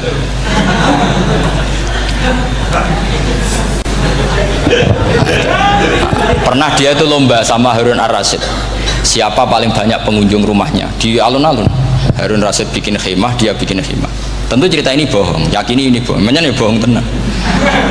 Makanya ini anekdot, hanya guyonan. Harun Rasyid karena dia raja itu ada apel, ada makanan macam-macam. Ya tentu pengunjungnya banyak. Batas akhir itu penilaian jam 12 malam. Abu Nawas tenang, satu pun nggak ada pengunjung, nggak ada makanan, nggak ada apa. Pas jam 12 rumahnya dia, kemahnya dibakar. Orang ke dia semua. Dit menang dia karena jumlahnya. Bahkan Harun Rasyid itu datang ke kemahnya dia. Karena lombanya kan pengumpulan massa terbanyak jam 12. Harun Rasyid pikirannya santri ya sugoi jajan nggak mesti teko, pikirannya gitu. Abu Nawas pikirannya beda, jenis ono kebakaran pasti datang. Wis dihitung biaya khemah sama hadiahnya banyak hadiahnya. Yang ahli falak ini punya ilmu yang rasional, yang pinter sekali. Dia ilmuwan bahwa bumi itu bulat-bulat. Nah, saya lagi tren meyakini bumi flat nih, ya kacau nih. Gara-gara penjelasan sing sepihak. Nih gua nganggur. Lah wong ilmuwan kok sentimennya perkara wedi duit. Enggak boleh ilmuwan menyebut sentimen apa? Uang. Akhir bumi itu bulat-bulat. Jadi kalau Anda jalan ke timur terus nanti ke titik yang sama. Abu Nawas paham karena dia memang enggak ahli sains gitu. Suatu saat si profesor ini kemalingan, malingnya melayu ngetan. Terus minta tolong sama Abu Nawas, kejarlah maling itu. Kemana? Ke timur. Dia ngejar ke barat. Ditanya sama profesor, saya udah bilang larinya maling itu ke timur, kalau kejar ke barat nanti ketemu di titik yang sama. Jadi, akhirnya profesornya ngerti, oh ngenyek tuh ya, kira itu. Jadi nah khawatir saya nanti kalau santri-santri tidak pinter ilmu terus pilihannya ilmu kayak Abu Nawas, jalan pintas tadi. Karena belajar falak jelimet, belajar faraid apa jelimet, ada aul, ada roh, terus semua ada masalah yang ruwet-ruwet, terus akhirnya mau olah bicara. Nah, ini musibah, inna lillahi wa inna ilaihi raji'un. Itu tidak boleh. Quran tidak mengajarkan itu. Quran tetap mengajarkan ilmu meskipun ada nilai seninya. Ya tadi nilai seni tadi, misalnya Allah mencontohkan dorobawu masalah rojulan fihi syuraka. Terus kedua uniknya Quran itu begini, setelah dipikir itu nyata-nyata lebih detail. Misalnya begini, ketika Allah mencontohkan ba'udah itu nyamuk, itu orang-orang kafir itu bilang gini, ya Muhammad, Tuhan Anda kehilangan stok ilmiah sehingga contoh itu enggak yang dahsyat tapi sekedar nyamuk. Wong nyamuk kok digawe contoh. Ya contoh itu dinosaurus, tak jerapah, tak apalah yang keren itu. Mau sok contoh apa? Nyamuk. Terus Allah menjelaskan innallaha la yastahyi ayyadriban apa? Matsalamma. Contoh apa saja? Apa saja itu ditafsiri ba'udatan fama fawqaha. Entah itu nyamuk, fama fawqaha, atau yang di atasnya nyamuk. Maksudnya di atasnya itu fil killah atau fisighor, atau yang di atas nyamuk. Yang lebih kecil ketimbang. Sekarang saya contohkan kata Rasulullah, contoh yang kecil saja. Nggak usah bikin nyawa, nggak usah, itu terlalu mustahil. Seorang pemahat patung, terus kamu pesen, Pak, aku gak eno patung gajah, mesti muni sanggup. Muni, Pak, gak eno patung gajah, ukurannya ya semestinya gajah. Oke. Tapi Pak, aku gak eno patung nyamuk, ukurannya ya sak nyamuk. Kira-kira sanggup apa enggak? Artinya ketika Allah gawe nyamuk itu lebih sulit ketimbang gawe gajah, apa lebih mudah? Lebih sulit. Karena nyamuk yang sudah kecil, dia punya alat kelamin, terus seberapa juga? Alat kelaminnya juga tetap harus ada lubangnya, terus seberapa juga? Temen saya malah ada yang cangkem elek bilang gini, lalu ya punya kumannya seberapa? Nah ini pentingnya ngaji akal. Kamu jangan hanya bilang, wow dinosaurus, jerapah. seru nyamuk. Nah karena orang sudah ada itibar dengan nyamuk, didatangkanlah nyamuk banyak. Sebenarnya nyamuk banyak itu mergo mangkel, gak diperhatikan itu. Makanya terus. Nah ini saya tahadus binemat, istri saya itu sering protes. Istri saya kalau manggil saya Gus karena orang Jawa Timur, itu sama-sama jagongan itu, saya itu tidak pati sering digigit, ya digigit tidak sesering sampean, itu jelas ini. Terus saya tanya, Gus punya doa apa, kenapa tidak pati begitu digigit nyamuk? Saya bilang, karena saya sudah tahu hikmahnya nyamuk, jadi harusnya dia sudah tidak nyerang saya, kata saya itu. Makanya ini ijazah, agak mandi salah sampean gitu. Karena tadi logika yang terbangun gitu, kalau Allah bikin gajah, melubangi belalai gajah itu masih masuk akal, bahkan saat kita bikin patung masih bisa. Tapi kata tadi nyamuk itu sudah kecil, harus punya usus, harus punya alat kelamin, harus punya telur, telurnya juga detail lagi. Nah, ini disebut innallaha la yastahyi ayyadriba mathalam ma ba'udah. Sehingga ba'udah di mata ahli tafsir, di mata ulama ini contoh yang luar biasa. Tapi di mata orang-orang yang nggak seneng mikir, kok terima nyamuk itu. Makanya saya minta kangkang di sini bisa makan itu harus syukur. Makan itu luar biasa. Saya itu sering nyontohkan di Jogja ini. Saya punya teman sakit, kalau nggak ada obat dari Belanda itu mati. Kalau ini nggak dapat obat bagus dari Belanda atau dari Jerman itu meninggal. Berapa bulan lagi matinya? 3 bulan. Kalau nggak sampai dapat obat mati 3 bulan. Oh masih mandi obat yang di Jogja, apa itu makan atau minum? Kalau orang tidak minum tidak sampai 3 bulan sudah mati. Boy orang itu mikir seperti itu. Tapi kita ini kalau obat dari Jerman, dari Belanda itu hebat. Kalau enggak kita mati sebulan lagi, 3 bulan lagi. Allah bikin obat pada kita tiap hari, yaitu kita bisa makan, bisa minum. Itu kalau sekali nggak makan 5 hari bisa mati sama. Tapi kita karena ngakan itu hal yang biasa, nak duit iso utang, terus dianggap biasa. Ini kalau ulama masalah besar. Punya otak seburuk itu tuh masalah besar bagi ulama. Sehingga Allah tidak malu ketika ngendikan kulu wasrobu, tidak malu karena makan ini urgen, sangat penting. Dan Allah tidak malu meskipun Quran itu temanya kelas tinggi, biasa Allah mengatakan jong kowe kulu min thayyibati ma razaqnakum, kamu makanlah. Karena minum obat itu kebutuhan kita ketika sakit. Tapi kalau makan adalah kebutuhan kita sihatan wasukman, saat sakit maupun saat sehat. Nah, kalau Anda dengan kualitas ini, ketika Allah membicarakan makanan itu Anda akan respect sama Allah karena memang ini urgen betul. Tapi kalau Anda cara berpikir gini, hanya cari horo ibal ilmu yang aneh, yang seru, kamu baca ayat itu akan menjadi biasa-biasa saja. Dan itu masalah bagi mahabbah Anda pada Al-Quranul Karim. Ya saya kira demikian. Terus mengke saya pikir tidak etis ya, kan ini Jumat nanti sing biasa itikaf nanti terganggu, nanti saya ada ke problem ya. Kalau ada tanya jawab ya saya mohon tadi ya, karena ini zaman akhir saya memang butuh sekali. Kenapa saya mau datang? Satu, hormat Kiai Hanan. Dua, saya memang ingin banyak mufassir lagi, jangan hanya lewat baca terjemah kemudian merasa menjadi ahli apa Quran atau ahli tafsir. Itu musibah besar itu masalah besar itu.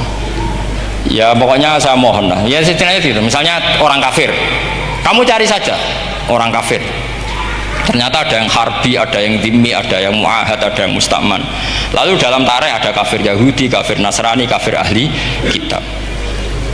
Kalau di fikih ada kafir yang lahum kitabun, ada yang tidak lahum kitabun. Kalau ya lahum kitabun disebut ini kitabiah kholiso, yang tidak itu kan beda-beda di fikih, boleh nikahnya ndak, khilu dhabihatihim atau tidak, itu kan detail sekali. Makanya saya mohon ini latihan detail. Oke, sampean tetap ngaji, sering khatam itu bagus karena mengumpulkan semua ilmu. Tapi sampean harus menganalisis secara apa? Saya dulu ngaji Mbah Mun Muslim ya kilatan, tapi saya ngapalkan sama Gus Subab. Gus Subab putranya Mbah Mun, dulu muridnya Said Muhammad. Saya itu tak pelajari lagi di rumah, tak analisis lagi setelah besar sampai sekarang, karena ya itu beda. Kita selalu Rabbi zidni apa? Ilma. Misalnya begini contoh ya, contoh. Kita mungkin tahu maknanya ayat tertentu itu begini. Misalnya begini. Faqula lahu qawlan layyinan la'allahu yatadzakkaru aw yakhsha. Musa dan Harun, jika kamu datang ke Fir'aun, maka kalau ngomong, kalau dakwah itu qaulal layyinan, dengan dakwah yang halus. Nggih, qaulal layyinan. Ini bagi yang ekstremis harus baca dialek ini. Ini kisah nyata yang diceritakan Habib Zain bin Semit ketika ngarang Al-Manhajus Sawi, juga diulang-ulang di beberapa kitab. Suatu saat ada ustadz corong Jawa Kemelindi datang ke Harun Ar-Rasyid. Harun Ar-Rasyid ini Banil Abbas, termasuk zuriyahnya Abdullah bin Abbas. Karena Harun Ar-Rasyid sebagai khalifah tentu salahnya banyak ya. Namanya pejabat pasti salahnya banyak, meskipun kebaikannya juga banyak, tapi salahnya juga banyak. Kalau kita kan tidak pejabat, salahnya tidak banyak, tapi prestasinya juga tidak banyak. Ya kan, misalnya ada tamu Raja Salman, katanya hormat tamu wajib, kamu kan tidak bisa hormat, karena dia juga tidak mau dihormati kita kan. Nah terus si ustadz tadi datang begini, saya itu masih hafal teksnya, ya Amirul Mukminin, inni nasihun lak, famusyaddidun alaika, fala tajidanna ala nafsika fi nafsika aliyya syai'an. Saya ini mau nasihati Anda, tapi saya maaf sekali karena nasihat saya ini kasar sekali. Musyaddid itu kasar, keras. Fala tajidanna fi nafsika aliyya syai'an. Saya mohon jangan dimasukkan hati lah. Makanya terjemah bebasnya jangan masukkan hati. Katanya Harun Rasyid langsung marah. Uskut ya jahil, kamu itu ustadz bodoh. Kamu tidak boleh keras sama saya. Dia masih bantah, saya keras sama Anda karena Anda salahnya banyak. Terus apa kata Harun Ar-Rasyid? Inna wa ta'ala qad arsala man huwa khairum minka ila man huwa syarrum minni wa ma'adzalika qala ta'ala faqula lahu qaulal layyinan. Allah mengutus orang yang jelas lebih baik ketimbang kamu, yaitu Musa dan Harun. Musa dengan ustadz ini baik mana? Tidak, sama jawab saja. Baik Nabi Musa kan? Ila man huwa syarrun minni. Fir'aun dengan Harun Ar-Rasyid buruk mana? Buruk Fir'aun. Itu saja masih dengan etika faqula lahu qaulal layyinan. Musa dan Harun kamu harus sopan. Ndak wae Fir'aun wajib sopan, ndak wae aku ra sopan. Nah ini sudah iktibar dari terjemah netral atau terjemah yang datar bahwa Allah ngutus Musa dan Harun ke Fir'aun dan Musa dan Harun diharuskan qaulal layinan, tapi menjadi energi mafhum yang luar biasa. Nak dakwai Fir'aun wae kaulan layinan, apa maneh dakwai podo-podo mukmin. Makanya kata Harun Rasyid, uskut ya jahil, inna wa ta'ala qad arsala man huwa khairum minka ila man huwa syarrun minni wa ma'adzalika qala ta'ala faqula lahu qaulal layinan. Ya saya kira demikian, saya kembalikan ke moderator.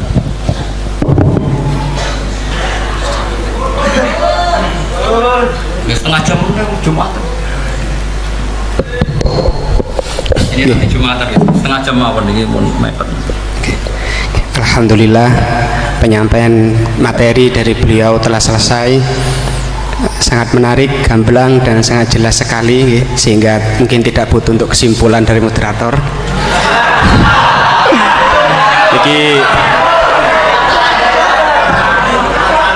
dialog ada waktu 30 menit. 30 menit kami buka 2 pertanyaan dulu, mungkin yang dari depan ada mic, monggo dibareng niki Bapak Majroh nih. Satu orang satu pertanyaan Pak nggih.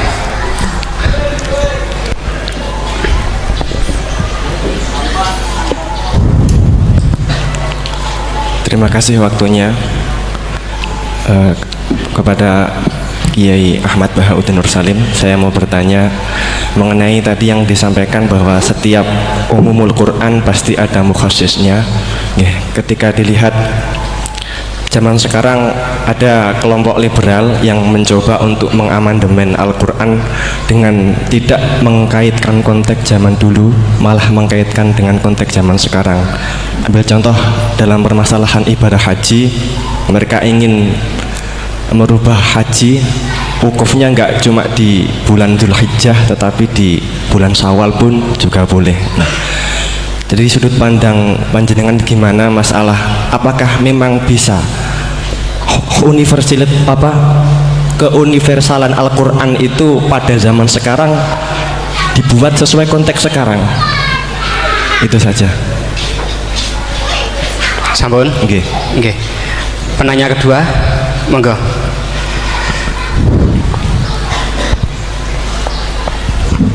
Assalamualaikum warahmatullahi wabarakatuh. Waalaikumsalam. Dumateng Yai, Ini ada pertanyaan tentang penafsiran Al-Quran berdasarkan ilmu sains. Untuk abad sekarang kita mengenal teori ledakan besar yang sudah sangat populer. Namun walau demikian ilmu ini masih dalam bentuk zon yang wakilnya hakikatnya kita belum tahu dan belum yakin secara pasti. Namun teori ledakan besar ini kemudian disinkronkan dengan Al-Quran dengan penafsirannya bahwa ternyata di dalam Al-Quran itu sudah ada teori ledakan besar.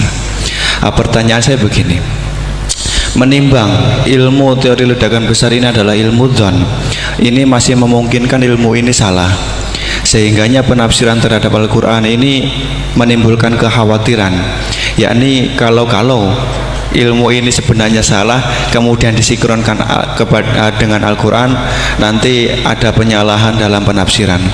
Namun sisi lain terdapat kebaikan, yakni ada banyak orang bicara bahwa Al-Quran turun sekian ratus tahun lalu ternyata di dalamnya memuat teori ledakan besar yang baru muncul abad modern ini.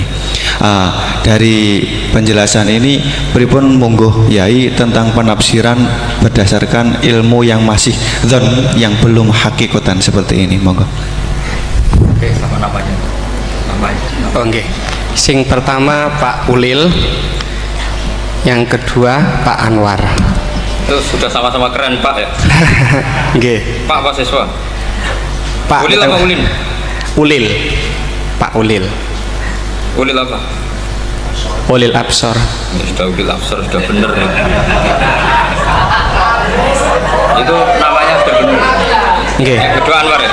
Kedua Pak Anwar. Enggak, sudah gitu dulu. Cekap dua dulu. Sing pertama mungkin nek jenengan niki pertanyaan yang pertama, apakah keumuman Al-Quran bisa ditaksis sesuai konteks sekarang kekinian niki. Niku pertanyaan yang pertama. Pertanyaan yang kedua, kejadian sains yang sesuai dengan sains, ilmu sains niku apa bisa juga dibenarkan ditafsirkan ke Al-Quran, mengingat ilmuwan-ilmuwan sains sekarang mengatakan bahwa Al-Quran itu banyak yang sesuai dengan sains akhir-akhir ini. Nah, seperti ledakan besar niku kalau diarahkan ke Al-Quran, apa memang sains itu sebenar-benarnya persis dengan Al-Quran atau masih ada kemungkinan nggak sama? Hafal Quran tuh? Buatan apa belum? Tapi hafal juz 30. Nggak betul. Enggak. Ya.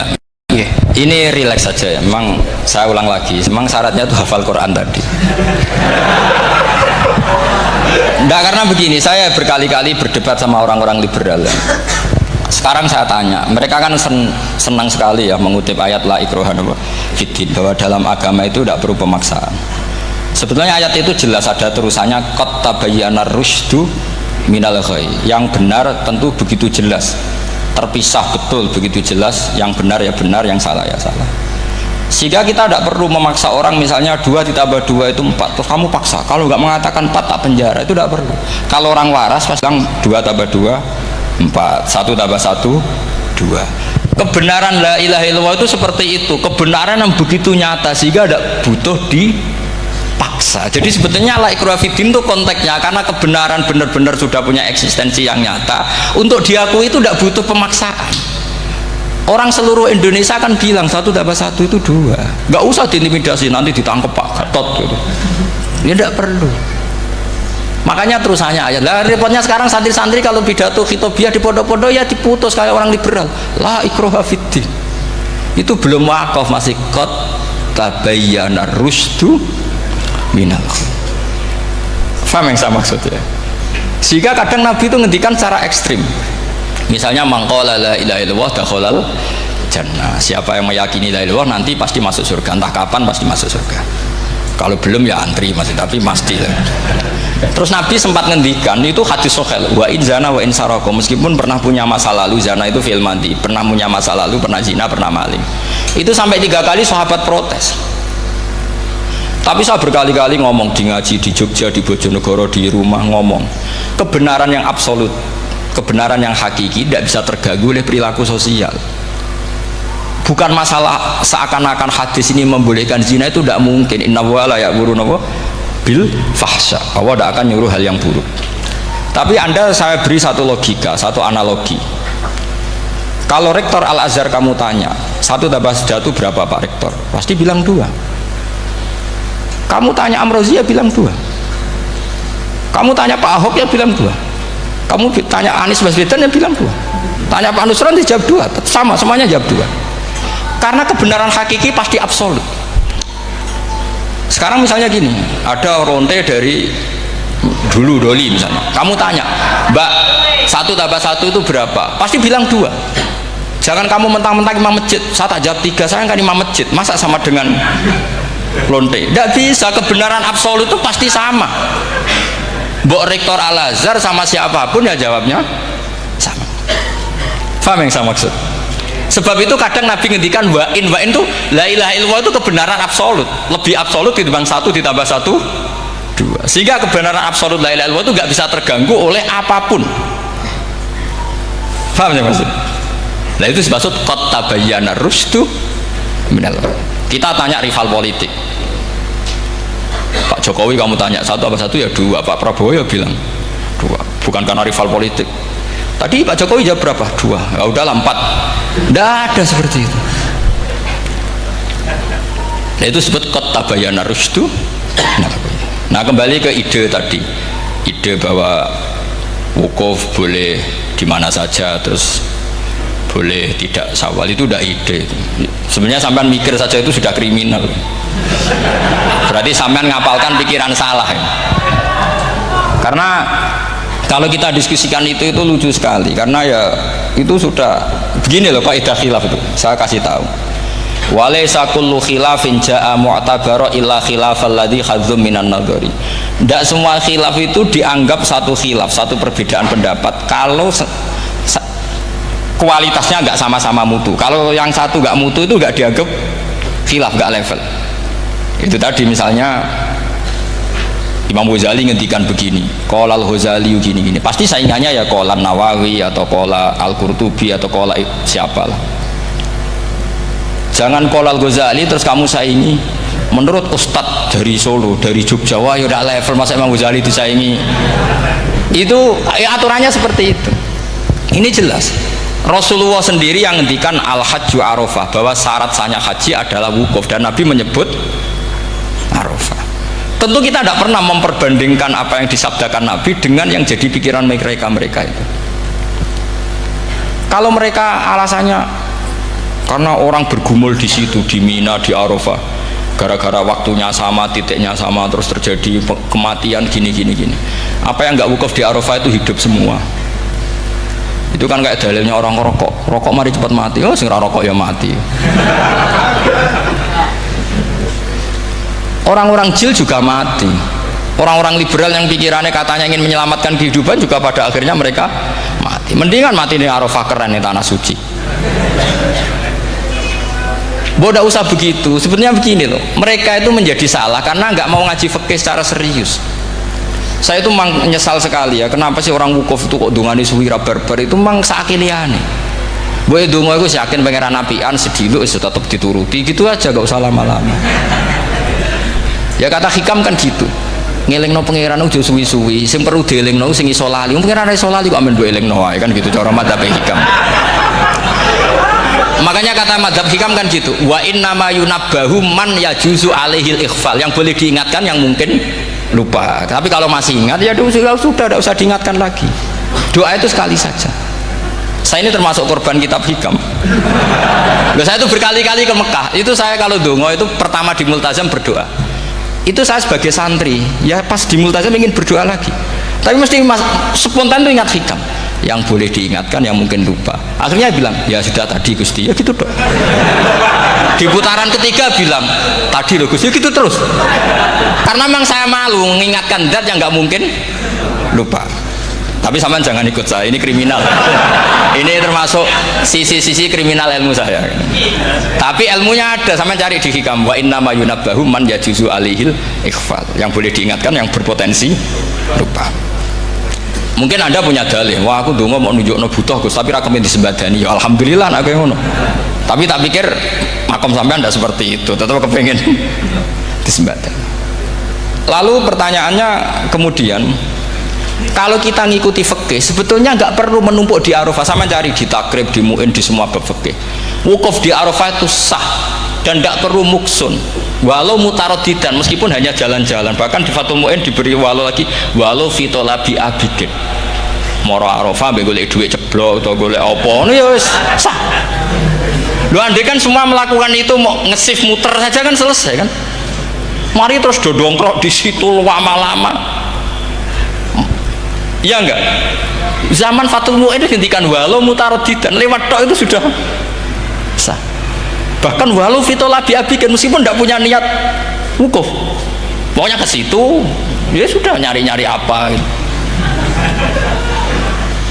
Sing mari menumpuk gara-gara semua itu ingin ideal. Wah mumpung di Arafah, ngentekno Tegal, ngentekno sawah, wah sudah. Makanya kalau haji itu sama orang yang ngedol Tegal mesti seru, wah itu nangis. Haji be orang alim atau orang KBIH gak iso nangis karena malah badi kan, dia kan nggak pati iso nangis mesti itu. Nah ini kan, nah ini penting saya utarakan. Jadi andikan orang itu ya haji kayak orang-orang alim. Setahu saya orang-orang alim kalau haji ya biasa saja, sekadarnya. Karena ya dia tahu ini masalah karena nanti ganggu yang lain, sekadarnya. Karena kita ini berlebihan, akhirnya menumpuk di situ. Padahal fikih zaman dulu sudah mengatakan walau mutarodidan fitolabi abike. Jelas itu takbirnya. Masih ingat atau tidak takbir itu? Harus ingat kan? Jadi ini kan problem kita lagi-lagi tidak hafal. Kita tidak menguasai ngotok fikih. Saya dulu sinau Fathul Mu'in, makanya Gus Zofur itu cerita, kita ini hidup, Gus Zofur sering cerita ke saya, kita ini hidup berkah Gus. Zaman saya jenengan itu rata-rata teman-teman Fathul Mu'in itu setengah hafal i'anah. Ya karena kompetitornya ya baik, peminatnya ya baik. Dulu saking senengnya Gus Naji sama ilmu itu, beliau pernah ikut Fathul Mu'in era saya. Padahal sudah dari Mekah lama. Saking senengnya ilmu. Jadi kita dulu biasa diskusi dengan Gus Naji, dengan Gus Zofur karena saking senengnya ilmu. Ya itu tadi, karena memang ilmu itu asik. Tapi kita ini belajar fikih itu tidak seperti itu. Kita sudah kayak, ya sudah kayak orang-orang yang nggak mau fikih. Wong nak dongo ning Arafah gini-gini terus ya hanya gitu-gitu dok. Ndak mikir kalau ganggu orang lain itu begini kok gitu. Itu satu. Jadi menurut saya sampai jangan pernah terlintas bahwa pendapat jil atau apa saja itu pendapat. Walaysa kullu khilafin ja'a mu'tabaro illa khilafal ladzi haddu minan nadhari. Tidak semua khilaf itu kita hitung khilaf kecuali yang kualitasnya sama. Kecuali begini kualitasnya agak sama. Misalnya sholat jenazah. Sholat jenazah itu trennya kan mayit di depan, terus imamnya itu di belakang. Nah itu boleh, ada ulama mengatakan nggak apa-apa. Sholat jenazahnya di depan, mayit imamnya di jenazahnya di belakang, imamnya di depan. Meskipun itu tidak lazim, tapi masih masuk akal. Itu tadi fa'innal janazah laisat bimanzilatil imam. Piye jenazah ora imam wajib gua ngarep. Alasannya apa? Loh itu tidak orang liberal, itu kitab Mahalil. Kaul awal jenazah harus di depan, kaul sani tidak harus. Piye jenazah itu tidak imam. Coba alasannya di depan apa? Dia tidak imam. Kalau seperti itu masih khilaf karena sama-sama ulama. Dan khilaf ini dipraktekkan, tapi jangan di sini loh ya, jadi fitnah. Saman tak cerita nih, saman kalau haji itu tiap ba'dal maktubah ada sholat jenazah enggak? Enggak, saman jawab saja. Yang pernah haji, tiap maktubah kan ada sholat jenazah. Itu jenazahnya di depan apa di kamar mayat? Itu bukan goib loh, orangnya masih belum dikubur. Enggak, saman jawab saja. Di kamar mayat, tidak semuanya dibawa ke depan. Artinya ada konteks tertentu, mungkin kauliku yono gunane dalam konteks Mekah karena orangnya banyak sibuk, frakober gawa apa? Jenazah. Tapi dalam konteks Indonesia ya suul adab. Wong keren pisan kok ngarepe kok ora oleh gitu. Jadi ya kalau kiai kan biasa kok ngarep keren. Misalnya jenazah wong awam kesempatan sak ngarepe kiai yo pas mati kowe kok ora oleh gitu. Jadi cara kula itu kan. Lah iya misalnya ana wong awam goblok mati. Jenazah dak kok nguri. Dadi yo ape dadi ngarepe kiai pisan kok ora oleh gitu loh. Jadi menurut saya itu. Tapi kalau kamu mengatakan ini fardhu ain, kalau nggak di depan nggak salah, alasan Anda apa? Ini tuh udah imam. Yang wajib di depan kita ini kalau imam. Nah seperti itu khilaf. Ini cerita khilaf. Mutu, alasannya sama-sama mutu. Qailnya yang punya pendapat ya sama-sama mutu karena diceritakan kita mahali. Dan dipraktekkan di Arab Saudi, yaitu banyak jenazah di kamar mayat, tetap sholat apa? Jenazah. Gaib. Itu pernah saya praktekkan, tapi sekali itu saja, mungkin tidak terulang. Pas kemarin Mbak Nafe Hajin, Mbak Nafe itu dekat jenazah itu tidak mungkin, banyak sekali. Gak sholat itu bengi-bengi tak ini nganti jam loro, dan saya akrab sama beliau, sering guyon sama saya. Sebelum meninggal tuh berkali-kali, ya memang masih keluarga sama saya, jadi sering guyon. Dulu sering guyon sama saya. Ya aku sebenarnya tenanan, ini sering ngandani saya, gitu. Saya nggak ngira kalau mau wafat. Akhirnya saya itu ke masjid sama anak saya namanya Hasan, acung nyelati Mbak Nafe. Pak kok nggak di depannya? Ya sudah ini darurat, karena nggak mungkin mendekat beliau. Jadi ya itu tadi buktinya sholat gaib. Sholat gaib juga misalnya orang Kediri boleh nggak nyolati orang yang mati di NTT yang lebih timur, boleh nggak? Boleh, padahal mayatnya di belakang karena memang tidak imam. Nah kalau seperti itu khilaf, ini cerita kalau seperti itu khilaf, meskipun agak-agak kontroversi tapi kualitasnya masih waras lah, masih bagus. Sampai kalau nggak percaya cari di mahali di bab jenazah. Kalau mahalinya ada di Qalyubi, tapi jelas saya yakin itu ada. Saya tidak donan yakin ya, kalau ini mulang loh. Ya mulang terus tidak punya masalah ingatan, jadi ingat betul kalau takbir itu ada gitu. Jadi saya ingat betul kalau takbir itu ada.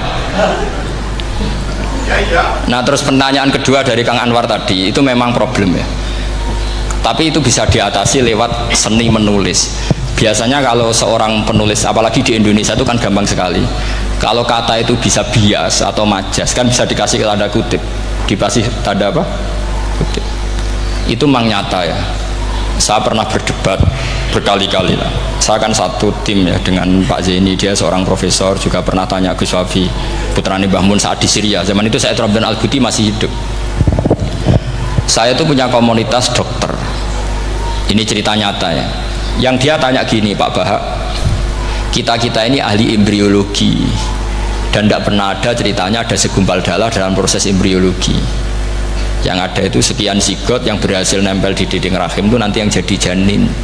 Jadi kalau kita ngaji ada segumpal darah itu menjadi aneh bagi kita karena proses itu tidak ada.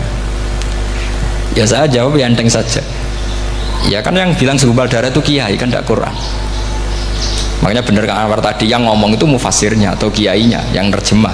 Kalau Quran hanya bilang min alakin.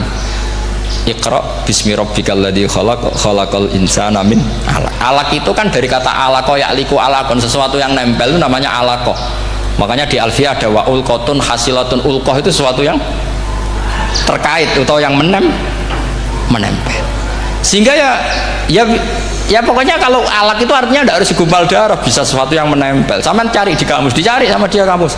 Aliqa ya'liku menempel. Oh, ya oke Bapak, enggak masalah.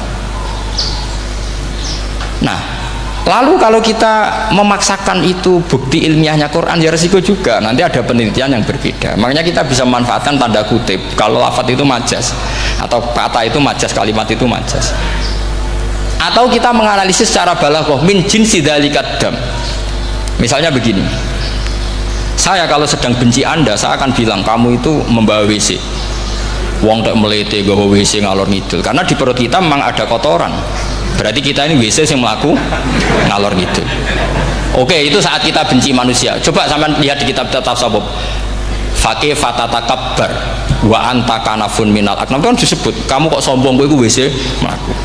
Tapi nanti kalau kamu ngaji di alam rohani, kamu disebut laqad khalaqnal insana fi ahsani taqwim.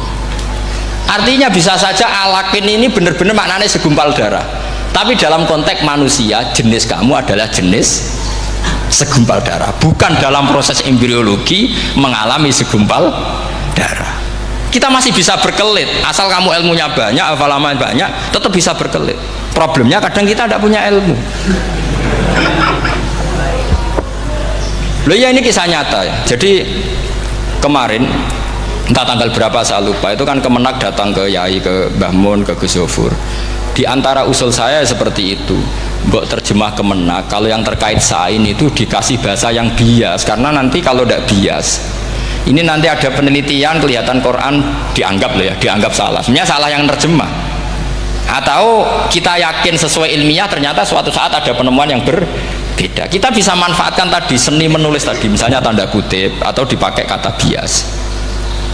Ya misalnya begini, contoh paling gampang tadi, misalnya kita bangga misalnya Quran terbukti benar ketika mengatakan wa ja'ala bainahuma barzakha wa hijra mahjura, antara air tawar dan air laut itu ada pemisah. Kita mungkin ya setuju nyari-nyari ayat tentang Big Bang, tentang apa ledakan yang dahsyat. Tapi apapun itu teori itu bisa iya bisa tidak. Nah itu kita bisa manfaatkan tanda kutip. Atau seni pakai lughat. Saya beri contoh seni lughat begini. Keyakinan santri yang di sini, yang di kewagian sini, makhluk itu yang terkenal kan 3, manusia, jin, terus setan. Sudah kan 3 itu. Keyakinan sampean manusia dengan jin sama apa enggak? Beda kan, katanya beda. Terus jin dengan setan itu beda apa sama? Enggak, sampean jawab. Beda, rata-rata santri fikih bilang beda, karena jin itu bisa mukallaf, bisa sholat, bisa enggak. Kalau setan pasti enggak sholat. Tapi pecinta orang sholat dia, kalau orang sholat datang, penggemar dia, mau ganggu gitu. Nah sekarang pertanyaannya gini, lalu ketika para ulama mengatakan jin dan malaikat itu beda, jin dengan setan beda, tapi di Quran itu ada loh ayat fasajadu illa iblis kana minal jinni fafasaqa an amri rabbi. Jelas ayatnya di surat Isra kalau nggak salah tuh, kana minal jin, karena ono sopo iblis iku minal jinni. Padahal tadi Anda yakin iblis dan jin itu tidak sekategori, tapi ayat itu karena minal jin. Caranya gimana? Gampang, sama cari di tafsir Baghawi atau tafsir Ibnu Katsir. Caranya adalah dianalisis secara lughat. Sesuatu yang nggak kelihatan atau yang gelap disebut jannah. Misalnya malam, kata Quran apa? Falamma janna alaihi lailu ra'a kaukaba. Karena malam itu gelap disebut jannah. Orang yang gila karena masturul akli disebut majnun. Karena madatul kalimah sama-sama jinnun. Madatul kalimah kan sama kan? Jim nun musyaddad berarti jim nun nun. Saya ulang lagi ya. Kalau malam disebut falamma janna alaihi lailu. Kalau orang masturul akli disebut majnun. Orang dalam kandungan disebut janin. Kullu dzalika yusamma bidzalik li'annahu mastur. Semua dinamakan itu karena mastur, tidak kelihatan. Nah, sekarang sampai tanya, iblis itu kelihatan apa enggak? Enggak. Berarti kalau kana ana sapa iblis minal jinni setengah barang sing ora ketok. Kecumanane minal jinni kelompok jin. Nanti kamu masalah dengan kiai Anda meyakini, "Lho jin kok iblis?" Beda. Jin itu iso ngaji. Ya gampang saja, kalau jin yang sakolen ya jin yang bisa Islam bisa kafir. Tapi kalau kata jin yang dalam ilah iblis, karena minal jinni minal masturin. Faham yang saya maksud? Tetap bisa ada solusinya. Makanya ngaji itu jangan hanya Ibnu Katsir. Ibnu Katsir itu beliau hanya menjawab lewat riwayat. Beliau jarang bermain di lafaz. Tapi kalau sampean ngaji kayak tafsir Baghawi, kayak tafsir apa itu, subhanallah, ya Baghawi terus Bedawi, itu nganalisnya sering pakai lafaz dan itu menjadi mudah. Misalnya lagi begini, sholat kita ini ya sholat yang muftatahatun bitakbir, muftatamatun bitaslim. Tapi kita secara lughat jelas as-sholat lughatan ad-du'a.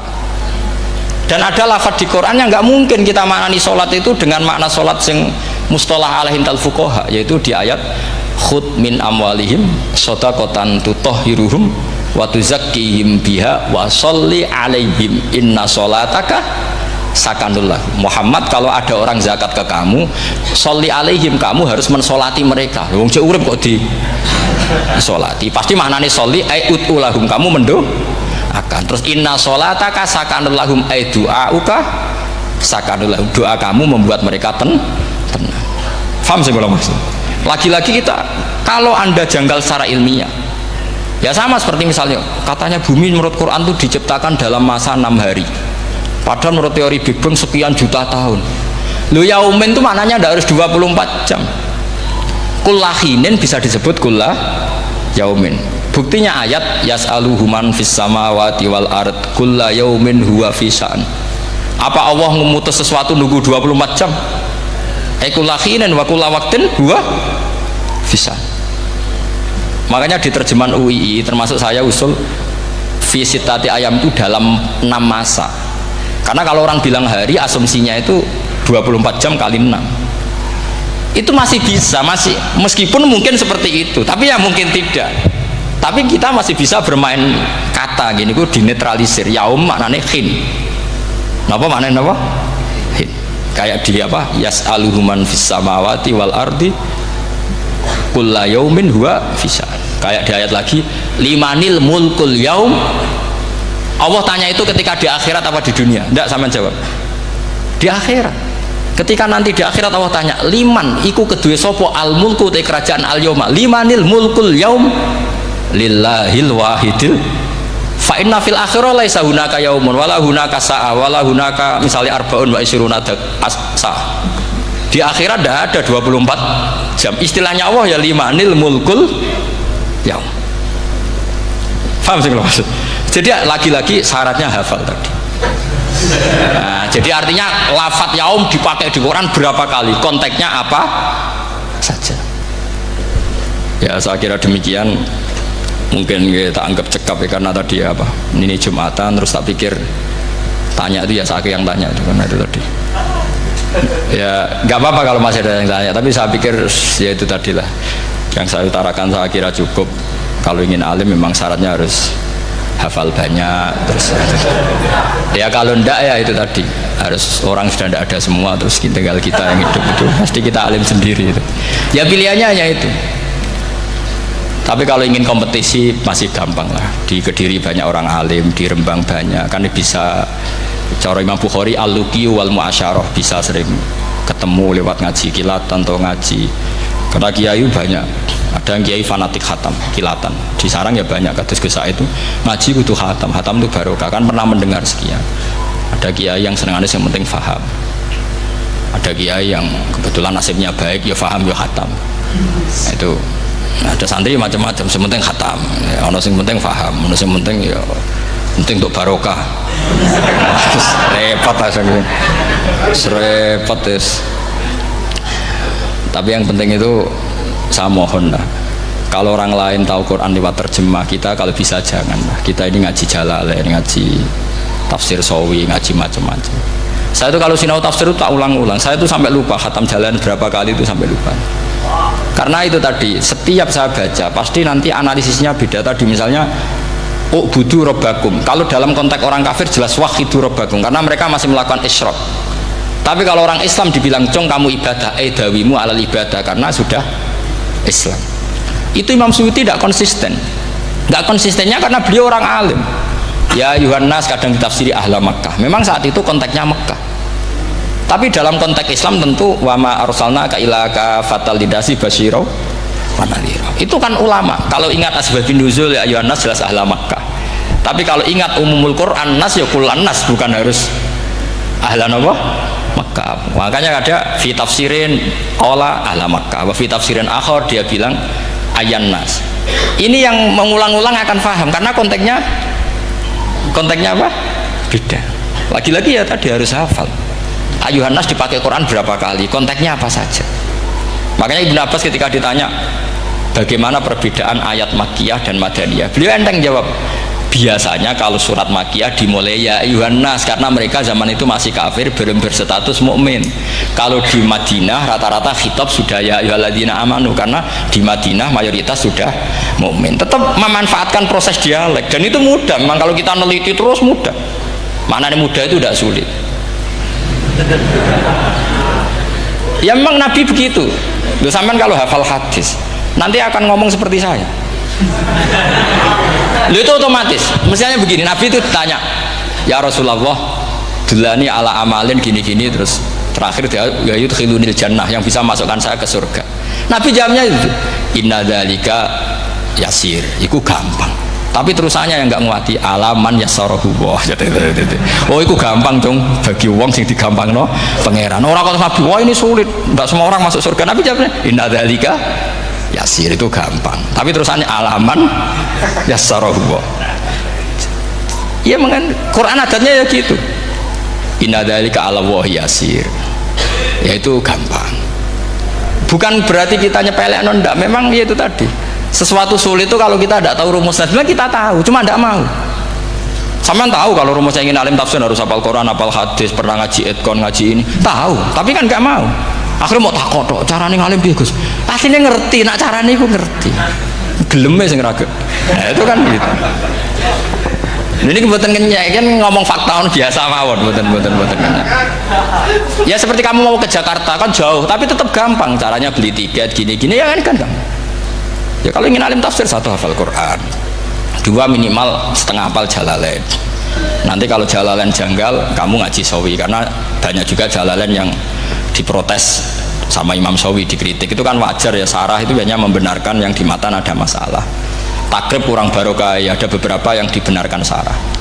Kayak takrib ngendikan mabit bimina sunat apa wajib. Kalau di kitab Fathul Qorib sunat, di sarah dibenarkan, kalau yang benar itu wajib. Takrib bilang sholat jamaah itu sunat muakkadah, di sarah dibenarkan itu fardu kifayah. Ya sama di Jalalain kadang ada masalah seperti itu. Imam Suyuti meyakini satu hal, sama sarah dibenarkan. Makanya ya Jalalain ya Sawi. Nanti setelah itu khatam semua, belajar tafsir Baghawi. Nanti kan alim sendiri. Apalagi di desa kamu tidak ada orang alim, wah hebat. Kak, kamu jangan hidup di sarang, di Lirboyo, di daerah-daerah, jangan hidup di Kuwagen, nyari daerah yang aman, aman dari kontrol maksudnya. Tapi yang jelas itu jawab dulu mudah. Kalau kamu menjawab sulit, kualat neraka sama. Iya bagaimanapun Quran disifati Allah walaqad yassarnal Qur'ana lidzikri fahal mim mudzakir. Makanya saya tadi ngomong, kalau Anda hafal seperti saya, pasti cara ngomong kayak saya. Kita mau ngomong Quran sulit tidak mungkin. Kita ini ingat kalau Allah mensifati Quran walaqad yassarnal Qur'ana. Fakaifa wasafahu wa bil yusri wa anta taqulu bil usri. Bagaimana Allah mengatakan yusrun kemudian Anda mengatakan usr. Neraka sama bantah pangeran. Atau gini, kalau terpaksa muni sulit Gus, tapi sementara ini pokoknya tambahi gitu lah, nanti ya masih sulit, tapi ya bisa saja tidak sulit. Karena tadi bukti kalau Quran mudah, orang kafir ketika dibacakan yang nangis banyak. Raja Najasyi sebelum Islam dibacakan surat oleh Ja'far bin Abi Thalib nangis. Inna hadza wa ma nazala ala Musa lamin miskatin wahidah. Ini dengan Taurat pasti dari pintu yang sama, dari nur yang sama. Miskat itu nur. Faham nangis sampai wa idza sami'u. Sami'u itu belum Islam loh ketika itu. Wa idza sami'u ma unzila ilar rasuli taro a'yunahum tafidu minad dam'i mimma arafu minal haq, lagi yaquluna rabbana amanna. Artinya fahimu hina kanu fil kufr. Mereka faham ketika masih kafir. Karena muyassar, Quran itu muyassar. Faqih fala tafham. Wa anta tata alam kutuba kadza wa kadza wa takhtimu kutuba kadza kadza. Kok ijek kadza. Lha wan tak kadzane. Ini bukan kritik, ini pelurusan. Sampeyan jangan sensitif, kok cawe wedok yang kandhani sensitif semutung. Ini pelurusan. Jelas Quran disifati walaqad yassarnal Qur'ana lidzikri fahal mim mudzakir. Dan itu nyata, saya ulang lagi itu nyata. Sampai yang saya ceritakan di makalah ini, ada orang Bedui, ada seorang khotib khutbah, fawarabbis sama'i wal ardi innahu lahaqqum mislama annakum tantikun. Arabinya tanya sama Pak Khotib, itu kan artinya kan demi Tuhannya langit dan bumi. Si Arabi tanya Pak Khotib, yang bikin murka Allah itu siapa? Kok sampai Allah terpaksa sumpah? Karena si Arabi tahu orang sampai sumpah itu pasti karena tersinggung. Kalau nggak tersinggung ngapain Anda sumpah? Dalam kehidupan sehari-hari kalau kita sampai sumpah itu karena tersinggung. Kita ditagih orang bisa sesuk tak sahur, ditagih lagi bilang kita tak sahur. Nah, serah percaya banget, wallahi sesuk tak sahur. Kalau orang sumpah itu karena tersinggung. Ternyata betul. Sampai cek di Quran, kalau Allah memulai surat dengan sumpah, pasti terusannya Allah itu duka atau marah karena sumpah itu untuk yang tersinggung. Makanya di balaghah diterangkan kalau kaidah normal, kondisi normal kamu harus bilang Zaidun qaimun. Kalau mukhatab ada indikasi tidak percaya, kamu bilang inna Zaidan qaimun. Kalau selalu kelihatan tidak percaya, kamu harus bilang wallahi inna Zaidan laqaimun. Ya enggak ada ilmu balaghah. Lah iya itu kan Arabi saja paham. Kamu yang ngaji Jawahirul Maknun tidak paham kan aneh. Makanya itu penting itu. Nah, lagi-lagi walaqad yassarnal Qur'ana lidzikri fahal